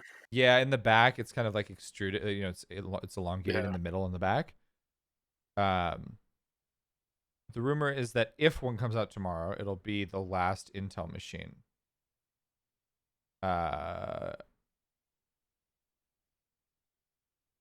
I don't think it will be the last Intel machine. Oh, that would be the other thing. I bet they'll pull a fast one on us, like what they did in 2008 when they switched to Intel, or 2009 with Snow Leopard. It was the move to Leopard is when they announced that macOS had been living a double life for like years. They might say the same thing. Like we might actually see a parallel back to the Leopard announcement, where they will be able to run, and back then they called it Rosetta. Rosetta was a software that let Mac run on Motorola and Intel chips. So I think we'll probably see that with Catalyst. That's probably what we'll see if and when we get to a point where they start announcing ARM Macs. And that's a big if. But the leaks shortly after of Mac OS 16, where like if it supports ARM, it's gonna be in there already, and people are gonna see it immediately. So like if they don't talk about it, I don't know. It either will happen this year or it will be next year, but at some point, I think ARM is definitely down the road. Whether or not this is truly the last Intel machine, I don't know if that is a statement that holds up. Maybe iMac, but I'm almost certain they're going to update the 16-inch MacBook Pro with the 10th gen Intel chips. Like they're going to keep updating That's what I Macs. was thinking. They're going to do the same for the Mac Pro. They're going to bring in the updated AMD chipsets. They're going to bring in the updated Mac OS chipset or Intel chipsets. Just calling out what the rumor was yesterday. Yeah. So, I remember after the iPhone 6 and 6 Plus launched, I was at Apple's headquarters like that day. Like shortly after the launch, like 11, like 12:30 or something, having lunch. Can't remember what I was doing up there, but I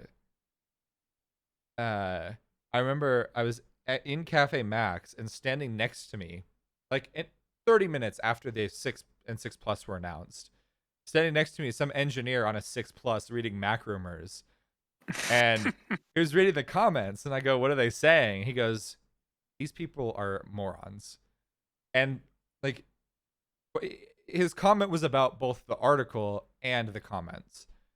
And I can imagine they feel that way. Yeah, I think when I read rumors, there are Mac rumors is kind of the only one I read. I ignore Same. most of the others. But you know, for me, it's more like what we're seeing right now with iPhone 12. Like there's especially hardware leaks. Hardware leaks like this are probably not too far off. Geez, thanks for the auto host. But at the same time, like this stuff, Apple is way beyond this. Oh, you can't even see what I'm looking at. Apple is so beyond these types of mock-ups. Yep. Like this was probably what they were working on internally a year and a half or 2 years ago. Like they have to be.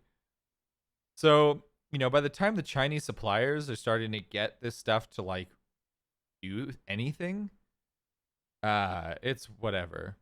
I really want to put stock about Mark Gurman and oh god. Yeah, what's his name? What's his full name? Min-Chi Kuo. Min-Chi Kuo, Min-Chi Kuo is sometimes good. Mark Gurman is way more accurate because he actually talks to Apple employees. Min-Chi Kuo is through the supply chain. Min-Chi Kuo also said that Apple glasses were happening at the start of this year. Actually, he said end of last year. Then he said this year. And then he said 2022. And then he said 2021. And then he said maybe they'll launch this year, announce this year, launch next year. So like Min-Chi Kuo is as much of a, you know, for every right thing Min-Chi Kuo has, he has 100 things that are totally off base. So I don't trust Min-Chi Kuo all that much. Not anymore. I feel like he was more accurate. But Definitely. I think Apple must have figured out who his sources were and shut that shit down. Oh yeah, look, here's an iPhone 4 right here. Speaking of iPhone 4s, Gurman's reporting on that was basically been like, everyone's wrong about AR hardware because there's two parallel paths. That's how Apple does almost all projects. Literally all projects start that way. The iPod team was building a phone, and then a separate team run by Forstall was building the phone. They did the same thing with the watch. Like that's the way Apple does it. They have, I'm sure that that's what's happening with the car as well, right? They had a team that was building the full car thing, and then they had another team that was doing other stuff.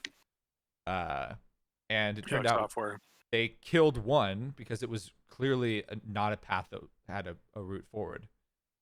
So, I think that's pretty typical for not just Apple, probably most companies. I can't imagine companies would be, especially a public company, would be willing to put all of their eggs in one product basket. But look at this. Oh my God. I've had all but 2 of these phones. Well, 3. 4. 5. My first iPhone was a 3G. Mine was 2. I had the 3G, then 4. 4S, 5, 5S. I loved the 5C. The 5C was so underrated. This is I have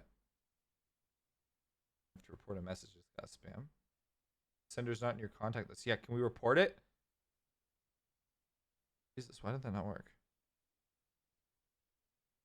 Virus scam.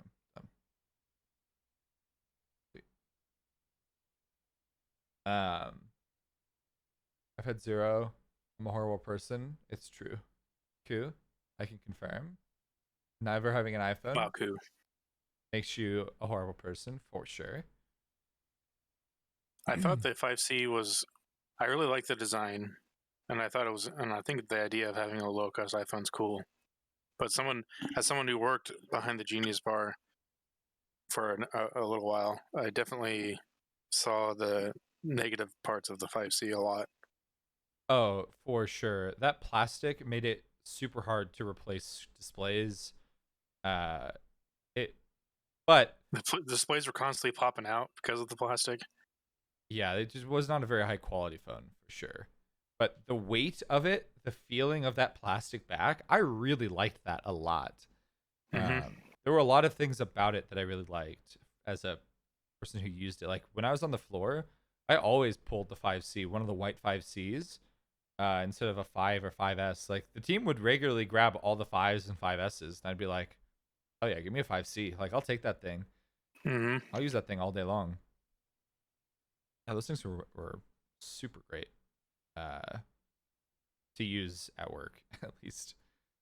Obviously, I had a 5S. Do you remember when Bendgate was a thing? What year was Bendgate a thing? It was the 6s. Was it the iPhone 6 series or was it the 6S? I'm pretty sure it was the 6 series because the 6S came out and they strengthened it. Okay. Did you ever have a bend in your phone? It was very slight. Okay. Yeah, I'm sure it was never enough for concern, but it was there a little bit. Yeah, the 6 Plus was the last phone I had while I worked at Apple. I remember being on the phone with you while we ordered our 6Ss.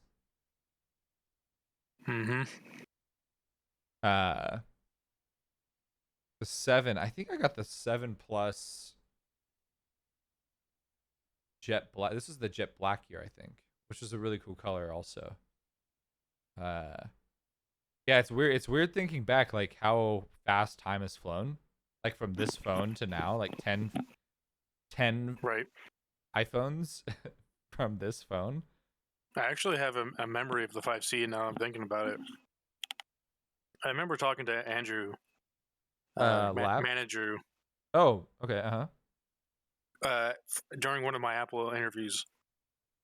Well, after we were like in the side alley, that kind of leads to like Splash, or where Splash Cafe was and stuff like that, in Starbucks. Like in between the Apple Store and like the bookstore. Yep. Okay. We were sitting on the side in one of those things for the interview, and afterwards we were walking back to the Apple Store, and he asked me if I if I kept up on any Apple rumors and stuff like that, and they were just talking about. I remember the rumors were just starting to talk about the 5C, and so I remember talking to him about the 5C before it was even a thing, and I was like, I think it probably means color. And he's like, yeah, I guess we'll have to find out. Turns out it was. Yeah. That's funny. Yeah, my interview, they didn't ask me anything like that. It was really retail focused, but all I had 2 interviews in the same day. So do you remember Nick Brummy? Mm-hmm. So Nick referred me because Okay. I knew Nick through a roommate. And so Nick referred me. So I talked to Karen and Cassandra. Those are my 2 those are the 2 managers who interviewed me first. And then I had to talk to Shelly and then Brad. Like those are the 4 interviews I think I had.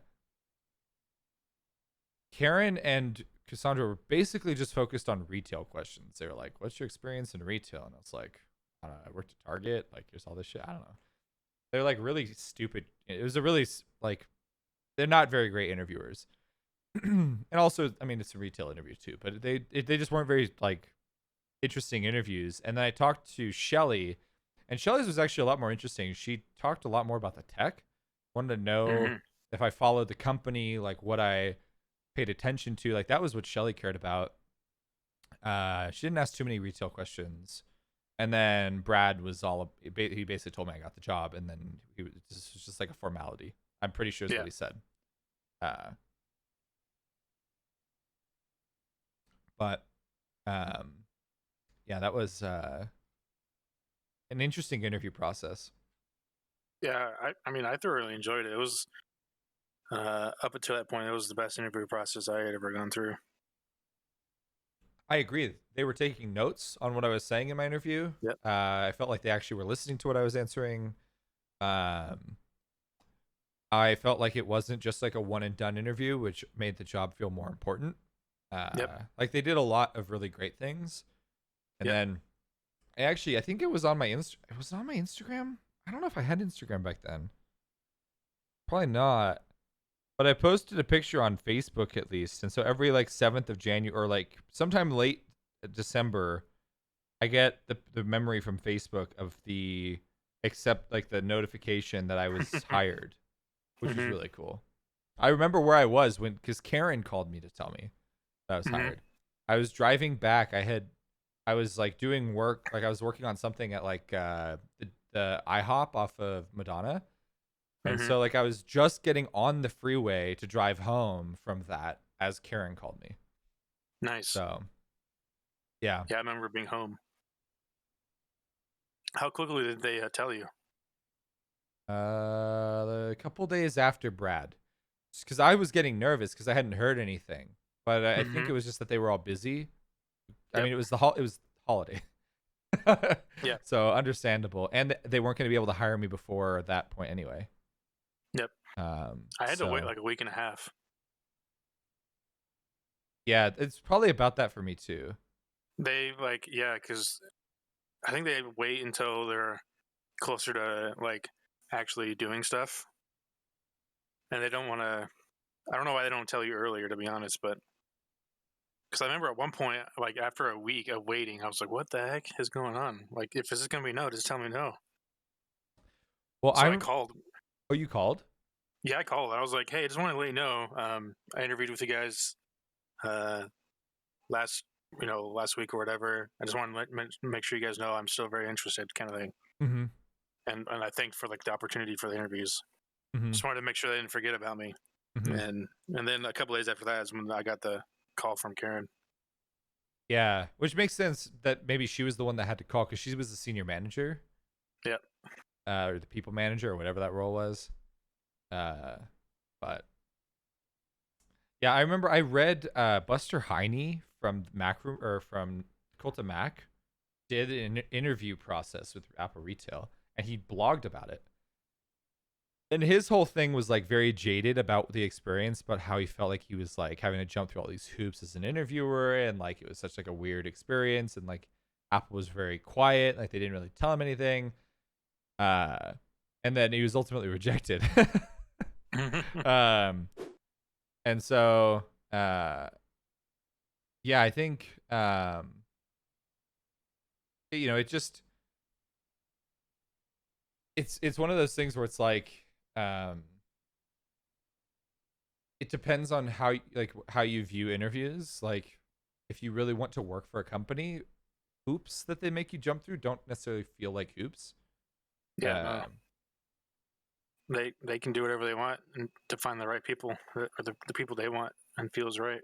Mm-hmm. It took Jonathan like 2 months to get an interview because of holiday. Yeah, I mean, like I applied in September, and my first interview was in November. So 2 months about. And Nick kept telling me, he was like, yeah, you know, they'll do interviews. They're just waiting for basically a position to open up. Like, it's opening up, but the person hasn't left yet. Like, okay, I'm cool. I'll wait. Like, I'd love the opportunity to work for Apple. So eventually it happened. Yep.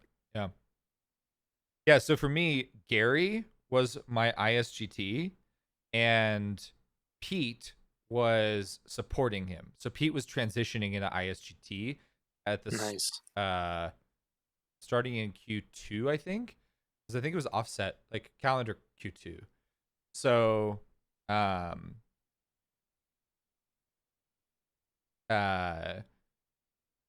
so I had both Pete and Gary as my core group. And like the people who were hired, do you remember Brett? Vaguely. Okay, so there were two people. So yeah, Brett was like the weird Tennessee guy who was like super jaded and like got really bitchy after I became an expert. He felt slighted. And then so it was Solemn, Brett, and myself were the three from Higera. There was was there? Freaking Habibi, man. Oh, I love that dude.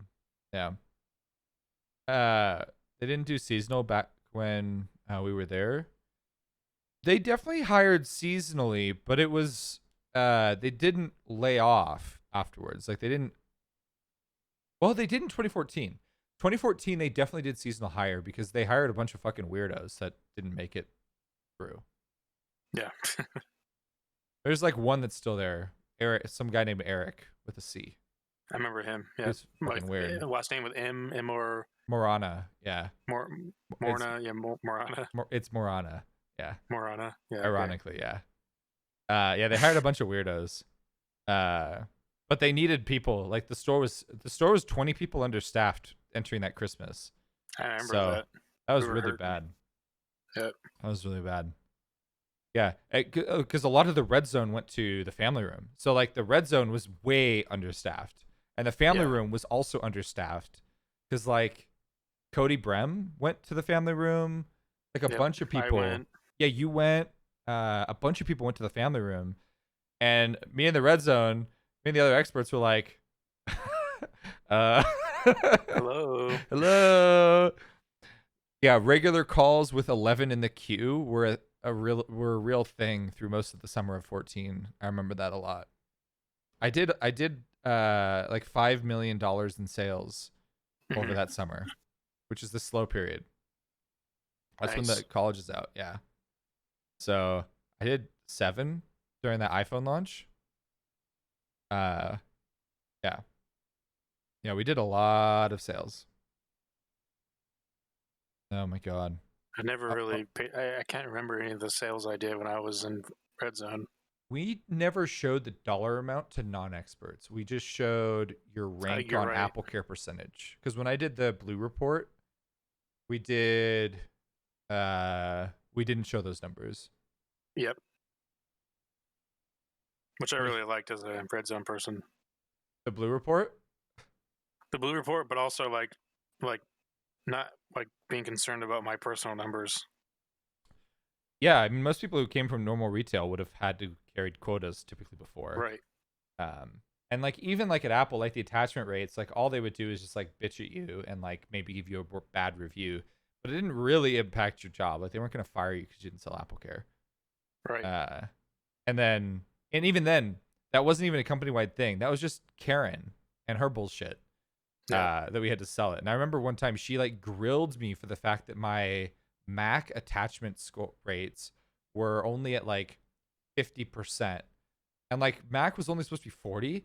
But she told me that I was supposed to be in the 60s to 70%. And I was like, but no expert was doing that. I was like, literally no one's doing that.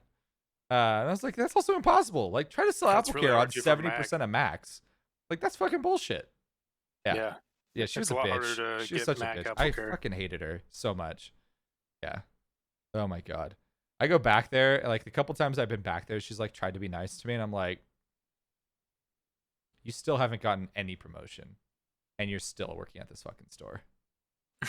I hope Kirsten gets store leader over you. So, but anyway. Oh God, that store. It was such a weird position with her because her and I had like a decent rapport, and like I never had anything directly with me that she appeared to have issues with, so I never got her wrath.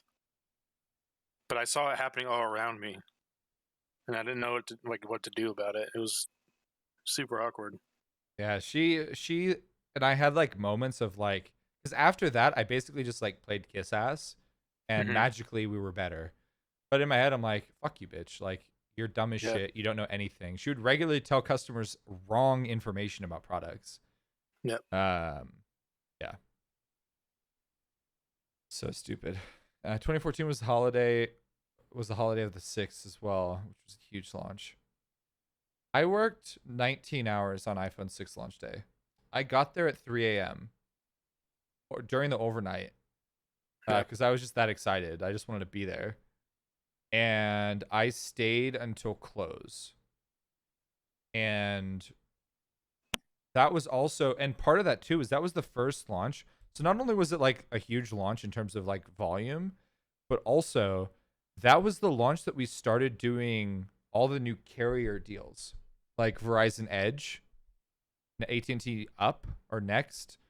What was Up? Sprint Up or whatever Up was. There were like remember. All of those carriers had like their new, like basically their leasing deals.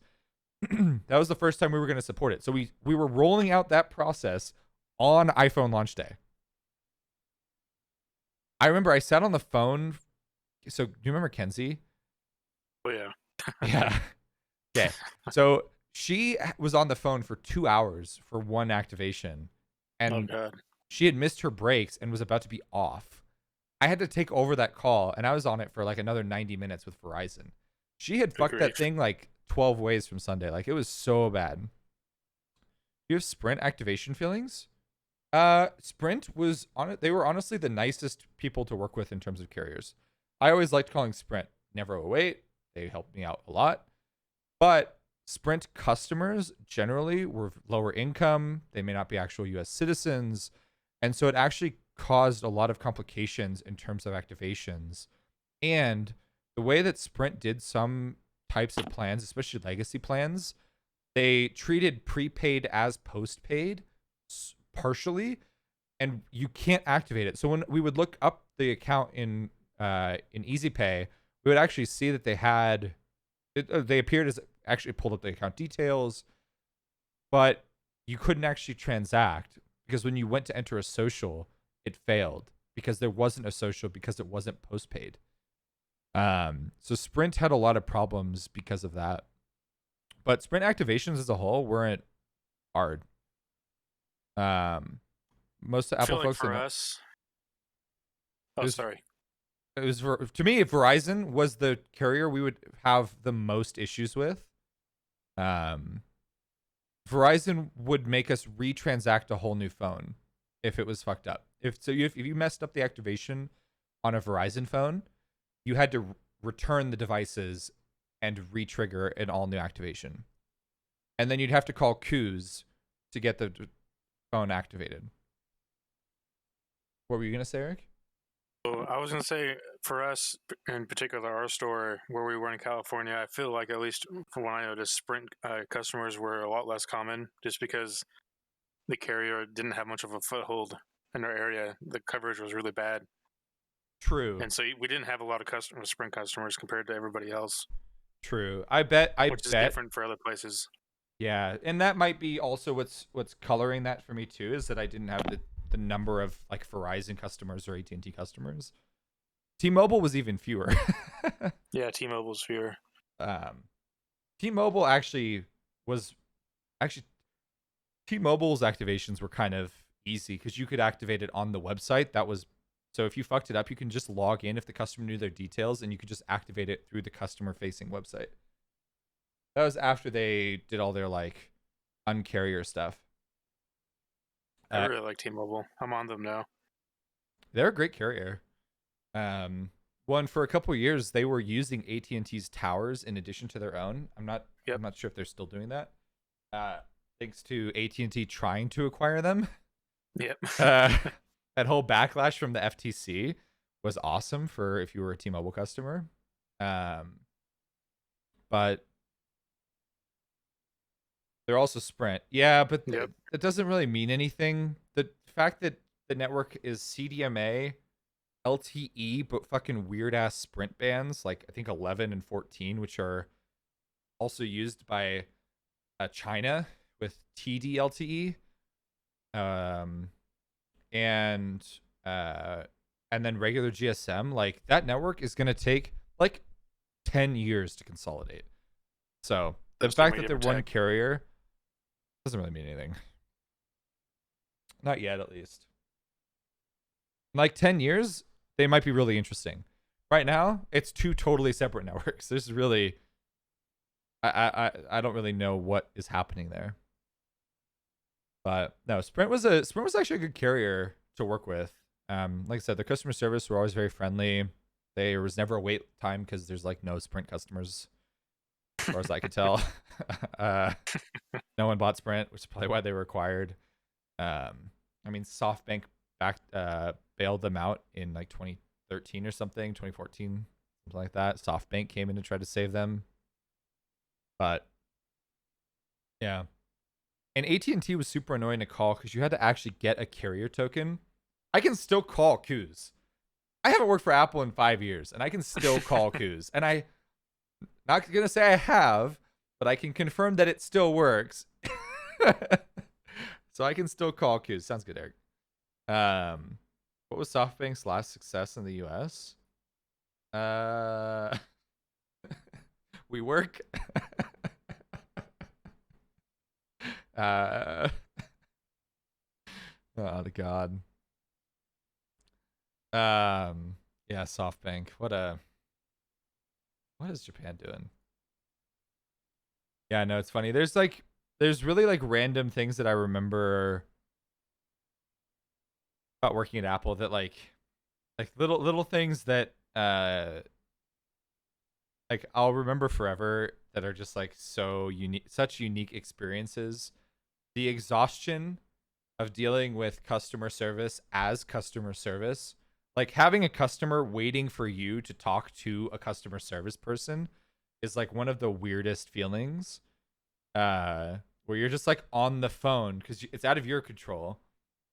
And if you're new or inexperienced, you may not know how to properly activate phones. Like that was the most terrifying thing when I first started working at Apple, was I didn't know how to activate phones. Like if I got into a situation where I had an error and I hadn't encountered it before, I didn't know what to do. And so I always had huge anxiety for like welcome back. Like my first like 6 months working at Apple, I had massive anxiety about iPhone activations. And if there was a certain carrier, I would try to hear it ahead of time and then pass the customer to someone else. So like I would check their activation and be like, okay, yeah, like here, have a look around, take your time. You can talk to any of us if you need anything. And then I would go stand back and etc. and like actively work with any other customer to be busy until they were picked up by another specialist. Nice. I was terrified of like Sprint activations in particular terrified me, because they were so rare. AT&T Business terrified me. I remember that. Yeah. Oh, Verizon Business too. Verizon Business shows up as a customer until you go to activate, and then it fails, and you've deactivated their phone. Like Verizon Business accounts were really annoying because if the customer didn't know or you didn't ask, if you didn't know, you could actually go partway through, deactivate their current device, get stuck mid activation, and have the whole thing hang. And depending on what you were doing, you may not even be able to have coups reactivate. You had to call Verizon Business, which only worked like 9 to 5 hours or whatever. So you had to then send them to a Verizon store. Oh God, yeah.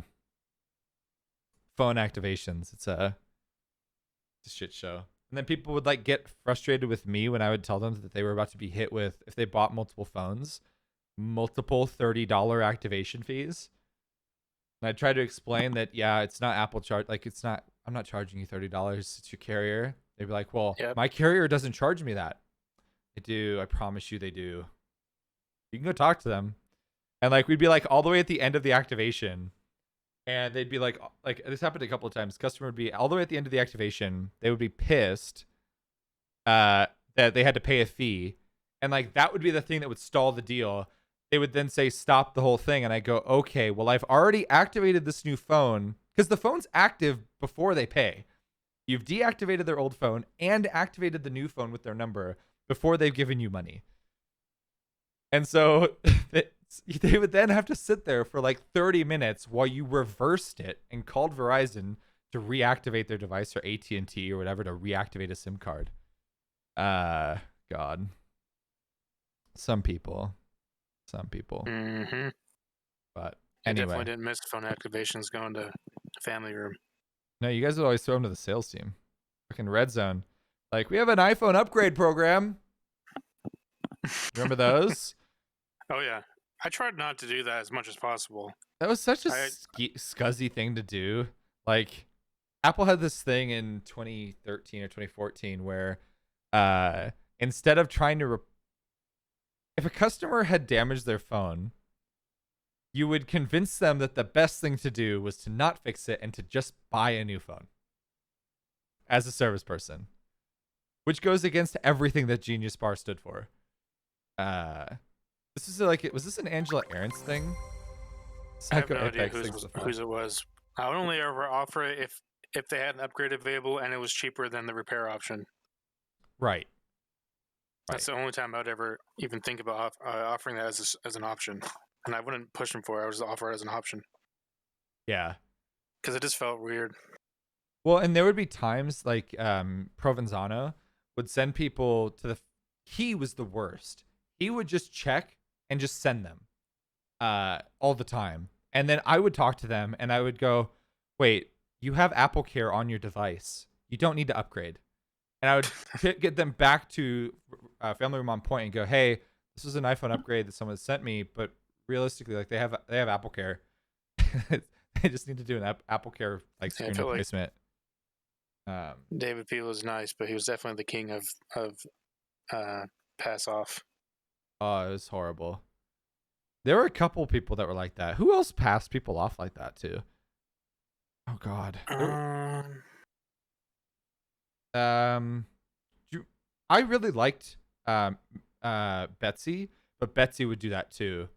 Betsy would like. I never noticed that. Oh my God, she would give me like, and the worst part is she knew that she was handing me something that was an absolute grenade, but she had to move on. She had to go relieve, the Genius and the GR. She had to go do something, so she'd have to hand me some grenade, and it would be like Grandpa with his like Mac Pro from 2008 that was stuck in like a boot loop or something, and she would hand me this. I just be like, oh no. Here goes like 4 hours of my life that I'll never get back. Oh, I would always dread, what was that guy who's kind of like a bro douche with long hair? Always wore like sandals. Talking about Sam? Sam. Yeah. He would hand me those too. He would hand me the customers I feel like Sam would do that. I'd be like, hey Chuck, so this here is Betsy or Mary Lou or whatever. She's having some problems with her phone. I'm just gonna have you talk to her about phones and like have a great day. And like that would be it. And he would just like walk away. Like, cool. Yeah, Sam was an interesting dude, and I feel like he didn't he didn't have a lot of I don't know how to really say it, heart in what he was doing or work ethic. He just seemed like he didn't give a fuck a lot of the time. He didn't have a lot of respect for his teammates, which kind of sucks. So, outside of work, I liked him. He was funny and he was cool, but he was not a reliable coworker. That's for sure. No. But anyway, well, there we go. There's our predictions about WWDC, our asks, random Apple reminiscing. Is there anything else we should talk about, Eric? I want to see if you can come up with something for this silly question, but what's your top 1 to 3 like all-time favorite epic or funny or cool moments of WWDC? Can't innovate anymore, my ass. I think that is was one of mine. It is just so essential because it's like so ironic. The irony of it isn't So seen funny. until 7 years later. It's so good. It's like one of those tweets that like they like replied to themselves like 7 years later kind of thing, and it made like a joke. Mm-hmm. Oh man. So that's one. Let's see what else. iOS 7. I think iOS 7's launch, I remember watching that just like screaming like, holy shit, this is amazing. Yeah. The redesign I thought was so beautiful. I thought the features that they introduced were so cool. Like the fact that you could see a preview of the apps in multitasking was enormous. I loved the parallax effect of the background wallpaper. So to me, iOS 7 was like humongous. And then like probably a third to me would probably be with Craig Federighi talking about the crack Mac marketing team, product marketing team, going on a tour of California, going to Rancho Cucamonga and Weed to find the next name of Mac OS. To me, I think those were like some of the things that were just so funny and stupid. That showed a lot of personality from a company that is often portrayed with very little personality. Yeah. So I really like that. Yeah. How about you? For me, the Can't Innovate My Ass was one of them for sure. And I actually, now you say it, the iOS 7 was epic. And I totally forgot how epic that was because it was such a big shift. And I love Craig. Craig is probably one of my favorite execs right now. Yeah. He's the best. Swift was really cool too. I was really excited for Swift as well. Just being a developer, that was super exciting for me. But my all-time favorite that I think you'll realize that you probably should have put on your list was the Tim Cook Bono finger touch. Oh my god. How did I forget the fucking finger touch? We have to look at this really quick.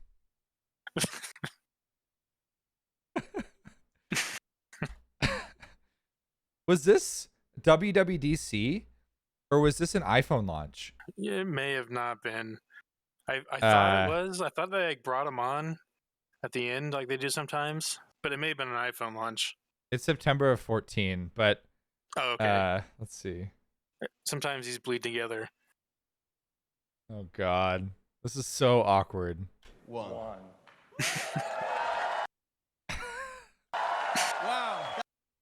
Oh my god. You can tell on both of their faces, they instantly know how stupid it is. That's instant gratification. That's instant gratification, Bono says. And the worst part too is like they thought that U2 was launching an album called Songs of Innocence.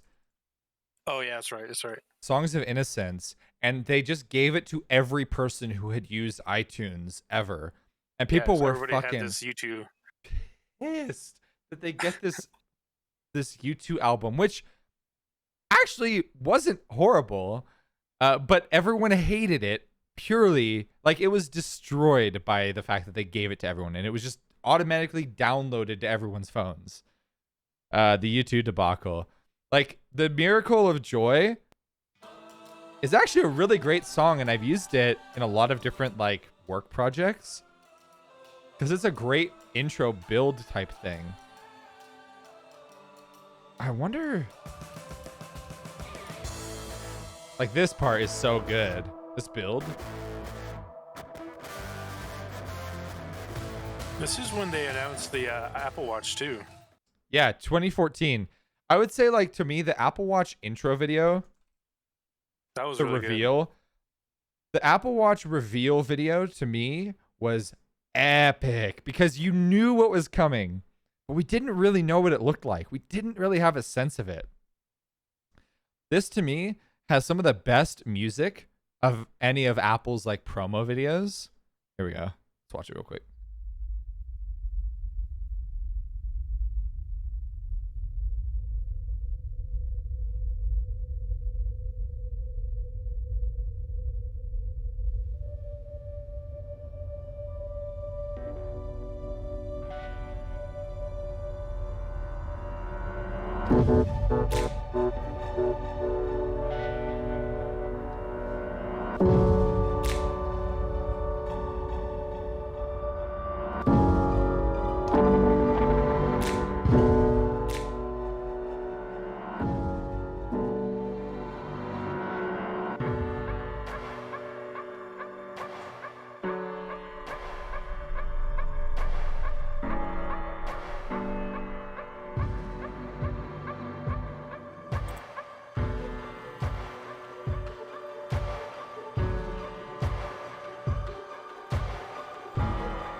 Yeah, that reveal video like is so epic. Like I remember watching that.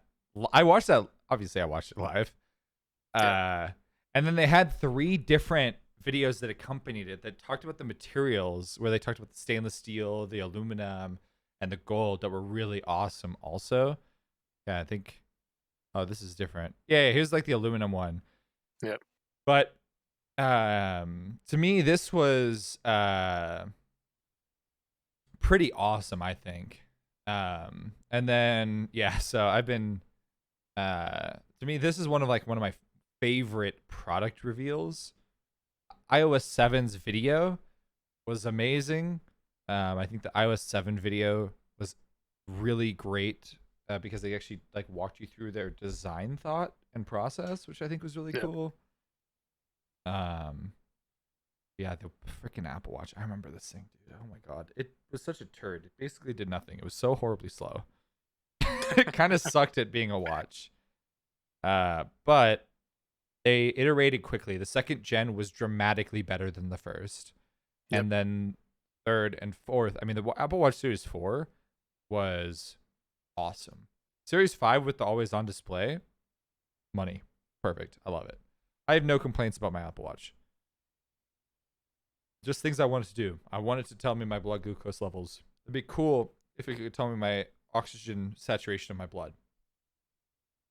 Yeah, that'd be great. I recently bought one of those oximeters, but it would be great if it was in the watch, so I didn't have to. Yeah, like they're constantly check it. Yeah, it's so like so many people can benefit from knowing that stuff. Like even like just if you're not diabetic, but just to know your blood sugar.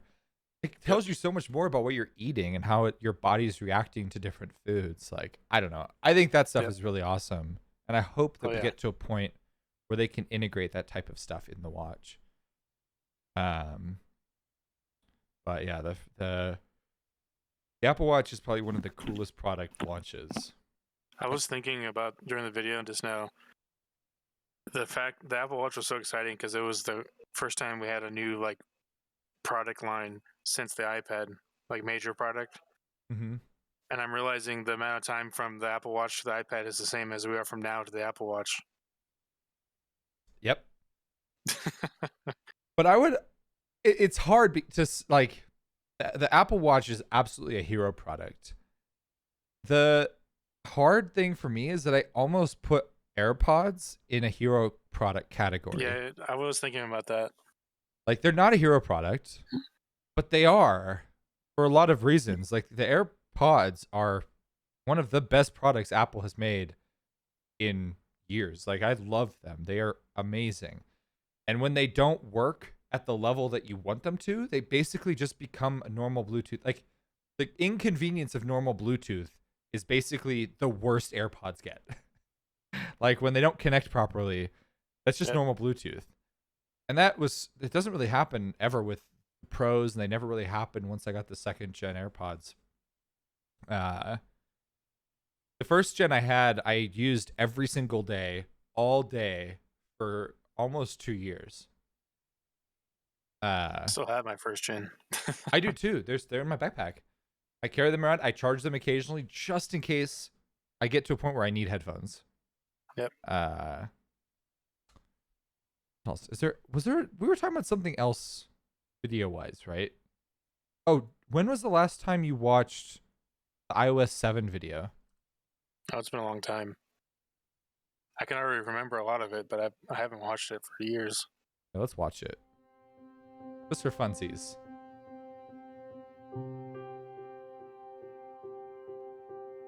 Even looking at old iOS. We have always thought of design as being so much more than just the way something looks. It's the whole thing. The way something actually works on so many different levels. Wow, a USB port. Ultimately, of course. MagSafe, rest in peace, MagSafe. I still miss you, MagSafe.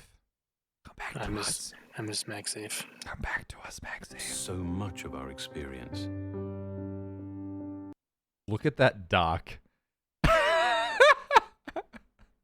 Oh, it's so old. Look at image capture. Look at this dock. Look at image capture. Oh my god. What freaking photo booth. And like some apps are more modern like iBooks. Others are so antiquated like Photo Booth. Like bleh. Notepad. Bleh.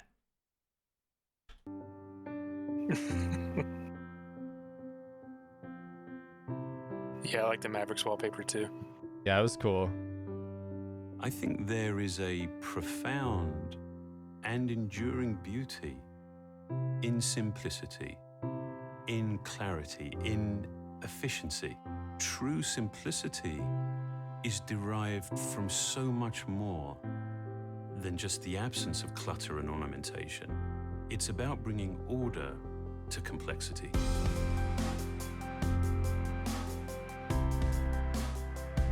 iOS 7 is a clear representation of these goals. It has a whole new structure that is coherent and that is applied across the entire system.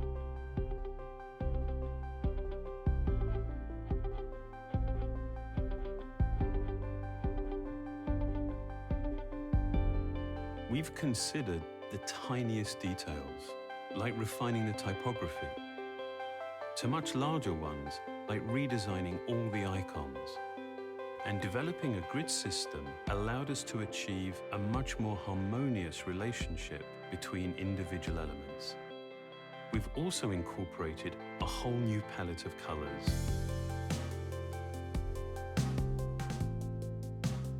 Distinct, functional layers help establish. This, to me, I think was the craziest thing that blew my mind. The layers of iOS 7. Like, yeah, the translucency. I had never seen anything like this in software. Like, beyond just like maybe one or two apps that maybe like had transparency or were cut out or something, but not this, where you could see your app picture, you know, the color of apps behind things. This was so cool. Hierarchy and order.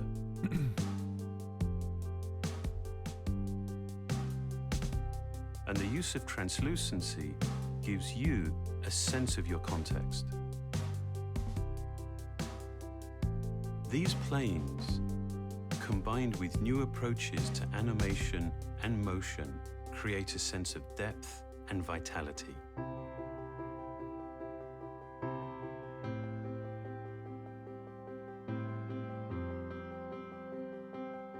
The iPhone, responding to your movements, drives the parallax to create a whole new experience of depth.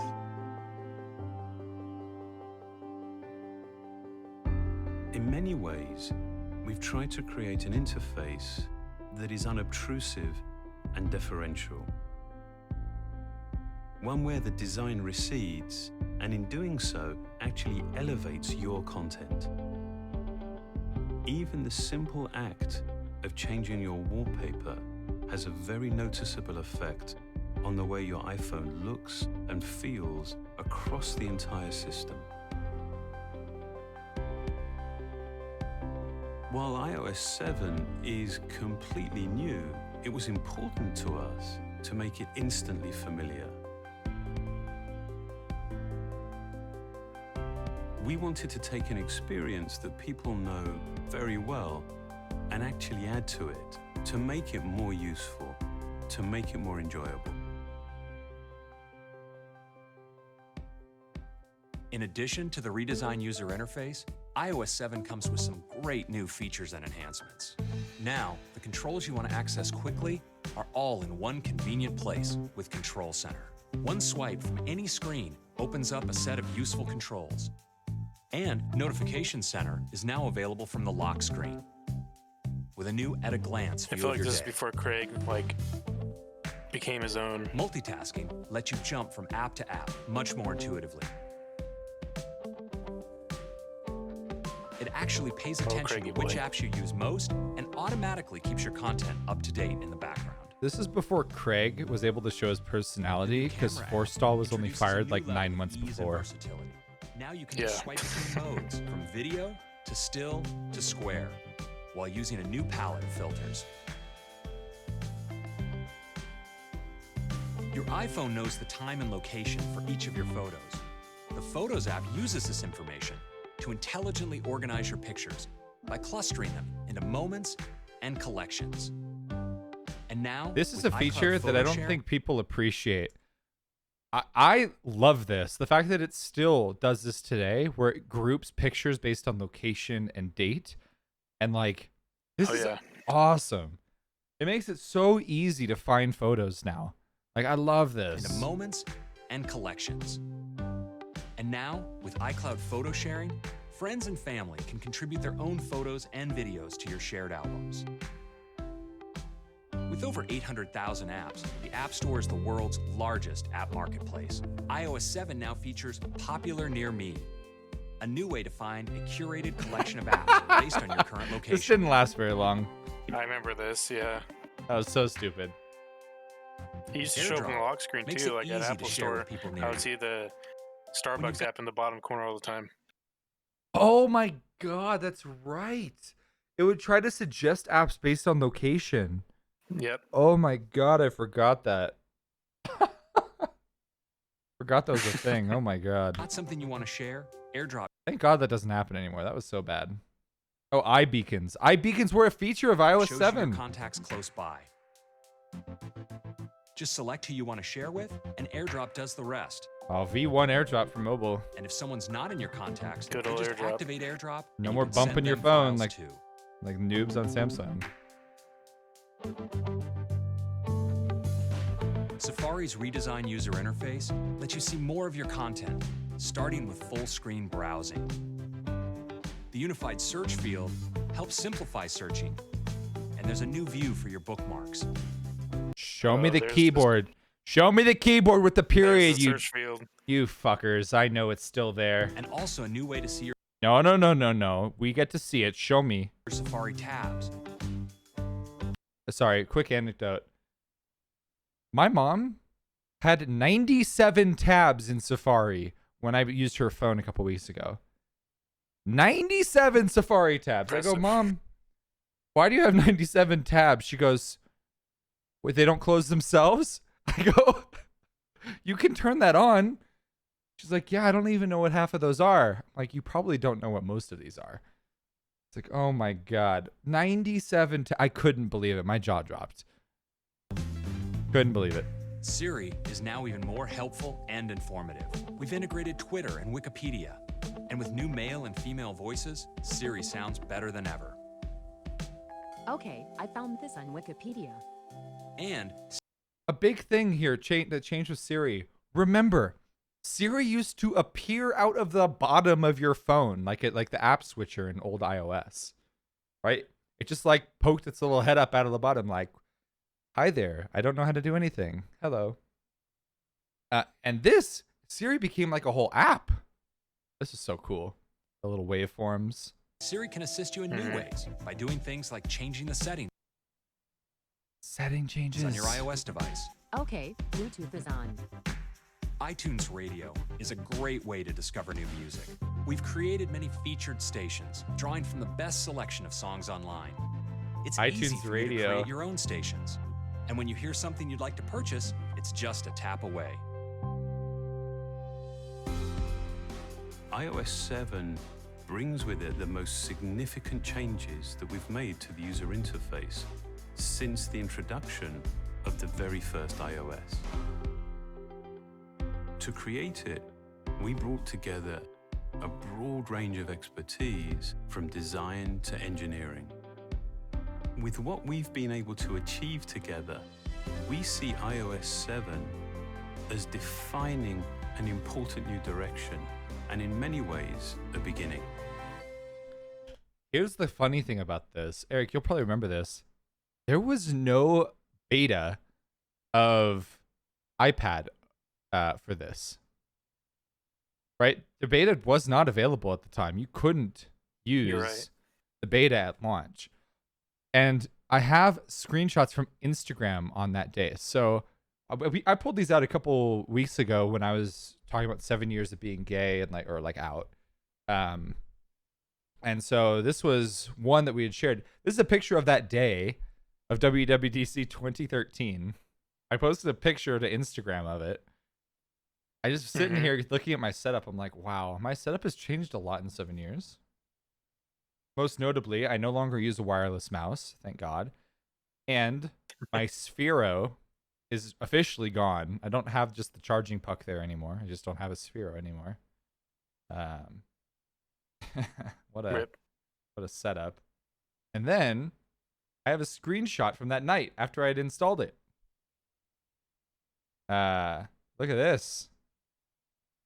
This was not readable. You could barely read a lot of stuff. The font was so thin at the time. Yep. But yeah, this it was thin, and they hadn't put the better shadows behind the text. Oh, that's right. There's now a shadow. Forgot that they added that. Yeah, you can really see it when you have it over white backgrounds. Yeah. No, this holy crap. What's really crazy too is you can actually this is I like this screenshot a lot because you really get to see the difference in app icon over the modern versus the old, like the YouTube app, but even worse, like iTunes Connect, like this green one here. Like this guy's a little turd. Look at this little junker. Oh my God. I might actually have the full res version of this still in my camera roll somewhere from back then. Another thing they have changed since then, which I really appreciate, is they toned down some of the harsh contrast colors. Like a lot of the blues, they toned down. If you look at Safari now versus then, and as well as the App Store and the mail icon. Oh, that's right. Softer. Mm-hmm. I always thought they looked bad until they did that. Well, and what's funny is in this original beta, so not only did it not work on iPad, they also hadn't actually finished everything. So what they had demoed, a lot of that was faked. And a lot of what they had shown in the video didn't work the way it did in the beta. I remember that. And they didn't even have working app icons or like loading icons. Like, look at this. There's still like the old loading bars for the folders for updating apps and stuff. Yeah, I have that. I have the original photo of that too. Of my desk. This is like the starting scene from WWDC. But like, wow. Some of the stuff back there, holy crap. Is this a picture of this is a bug that would happen in the first beta. Your lock screen would just disappear. I remember that. You couldn't open your phone. You had to restart your phone because it just like would do this, and there was no way to get into it. You mean you didn't suddenly become gay on that day? I mean, I did become very gay that day. That's true. I wasn't gay before then. But oh my god. Yeah, holy crap. Oh, here's a screenshot of the redone Maps app because they made Maps look a lot nicer too. I was taking screenshots of everything. Let's see, what other things did I take screenshots of? Oh yeah. Anyone want to try and read the date and time on that lock screen for me? Look at how... I gotta move my face out of the way. Camera. Look at how thin that text is. This is like a default iOS background. What's up, Unlucky? Yeah, you couldn't read shit.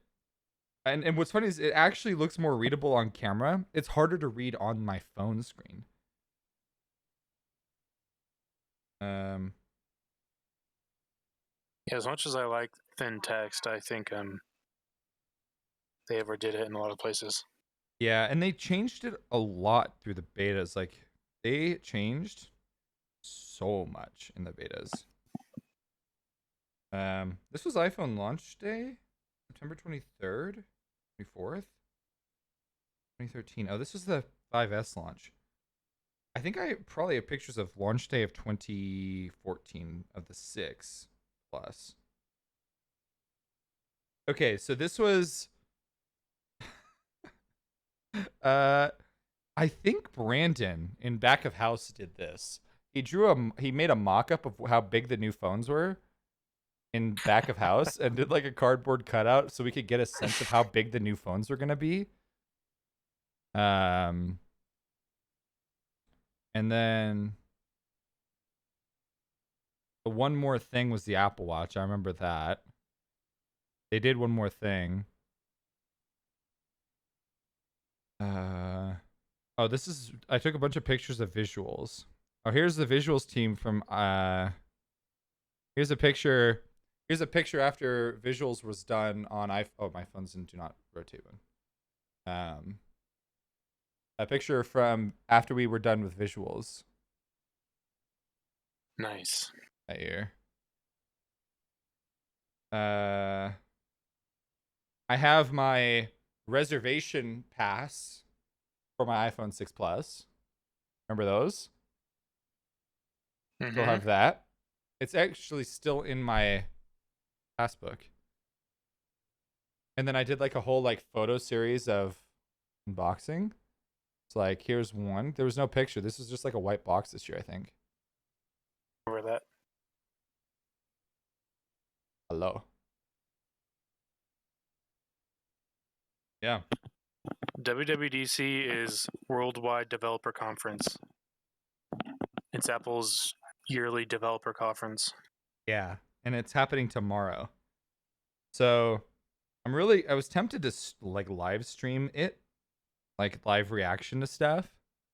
Because I blocked my calendar during the day for that, but I don't know. I don't think I will. I'm afraid I'll get like DMCA'd by Apple, you know? Yeah. But we will be watching it afterwards, I think. So, or at least doing stuff on stream with it post event. So I don't normally stream on Mondays, but we'll be doing something special, I think. Yeah. And then we've got, is this the Yosemite background or is this El Capitan? you remember what the background this is? I can't remember. I think it's Yosemite. Yeah, probably. I remember. I don't know what. I don't know the difference between the Yosemite. mountains. I never really paid attention to the differences in the mountains there. But Yeah, I'm pretty sure it's Yosemite. Let me check. Okay.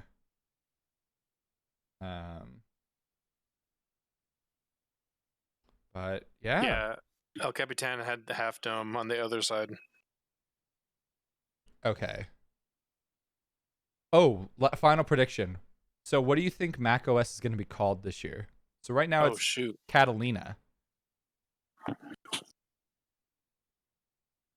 Oh man. This is the last thing, and I think we've covered most things, right? Yeah.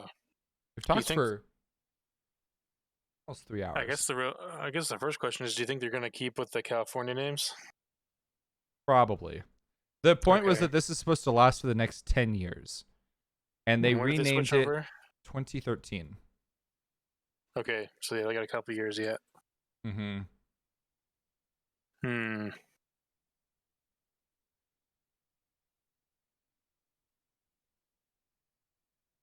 I have no idea. Some of the places I've heard, well, they are shit. They did Mojave. You know what? Let's look up a list. Mac OS names. Yeah, maybe a list would help. So it was Mavericks, Yosemite, El Capitan, Sierra, High Sierra, Mojave, Catalina. So they haven't done Tahoe. I feel like Tahoe's obvious. Yeah. I don't know if it's a good name, but they haven't done anything with the redwoods, right? Oh, they could do macOS Muir, like Muir Woods. Yeah. They haven't done anything with Napa or Sonoma. Yeah, that's true. I'm trying to think of places that are really photogenic, and like Napa in the fall is so pretty when you see like those hills of grapes. Mm-hmm. That they could do like one of those.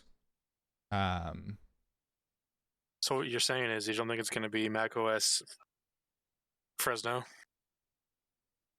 You know, it could be, but then they could also just name it macOS like Oxnard. I mean, at that point. Yeah. macOS Avalon. Bakersfield. Yeah. What is Avalon?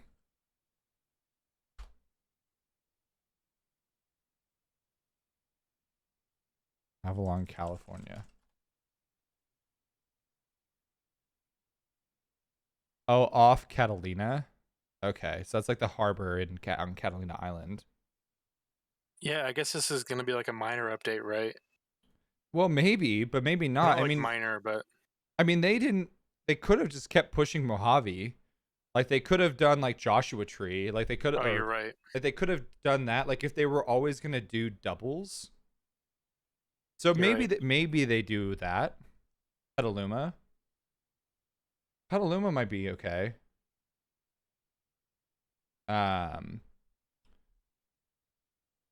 But yeah. But what's in Petaluma? I mean, I guess it's south of Napa, so it's kind of that area. And Petaluma is nice. To wit? Hello? Huh? That's what I think? Oh, that's what I think. Oh, okay. We got there in the end. Yeah, Petaluma would be nice. Yeah, I think going like Napa, Sonoma, like something in like Yosemite is cool. They did that. Oh, This Week in Tech. I don't know. But yeah, so something like that. I don't know. Yeah. I'm gonna go with Napa, Sonoma, or Tahoe. Those are my three. Maybe Avalon. Well, I'm not gonna guess Avalon, but like That's a good one too. If they're going to continue with the sub areas, the problem is like Avalon, no one knows where the fuck that is.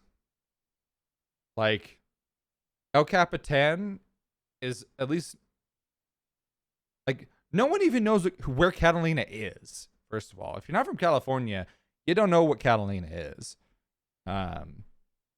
So then naming an even more obscure, tiny little dinky town on Catalina, I feel like is. Wait, Eric, are you talking? Nope. Oh, okay. No. I got really afraid that my headphones died. No, you're good. I was gonna say I don't really know which one to pick, so I'm just gonna stick my claim on that the crack macOS naming team's gonna go back to weed and actually settle on that. I hope they do. That'd be hilarious. I would love that. They just wouldn't be able to. They'd have to name it something else for like China. You can't have weed in Singapore. I think they flat out like cut your hands off or something. So, well, tune back in tomorrow. We'll probably be live. I don't know, 4:30 Mountain Time tomorrow is when I'll be live. Going over Dub. If you guys aren't in Discord, come hang out in Discord. We've got a channel now set up. Hi, water bottle. Wow, water bottle. Wow. We've got two or we have a channel set up for Dub DC for tomorrow. I'll post a bit of a recap for some of our like guesses as well, Eric. On like names and maybe like features. Do you think hardware's gonna happen tomorrow? New iMac, yes or no? But now I'm leaning towards no. Okay. Based off everything that came out today. So I'm gonna say no. Yeah. Okay, I'm probably saying yes. I'm gonna say yes for the iMac, only because the iMac shipping times are ridiculous, and my dad ordered a new iMac like a while ago, and it still hasn't even shipped out yet. So, yeah. But they wouldn't. But they wouldn't take. To me, that could also just be like a supply chain problem. Maybe that's it. But because of COVID, yeah, power supplies are in short supply. I don't know. But anyway, thank you all for hanging out. Have a fantastic night. I'll see y'all tomorrow. We're gonna go host up. I'm just gonna go host the Bristol Pusher. So I love your faces. I'll see you tomorrow. Goodbye. Bye. Whisperer.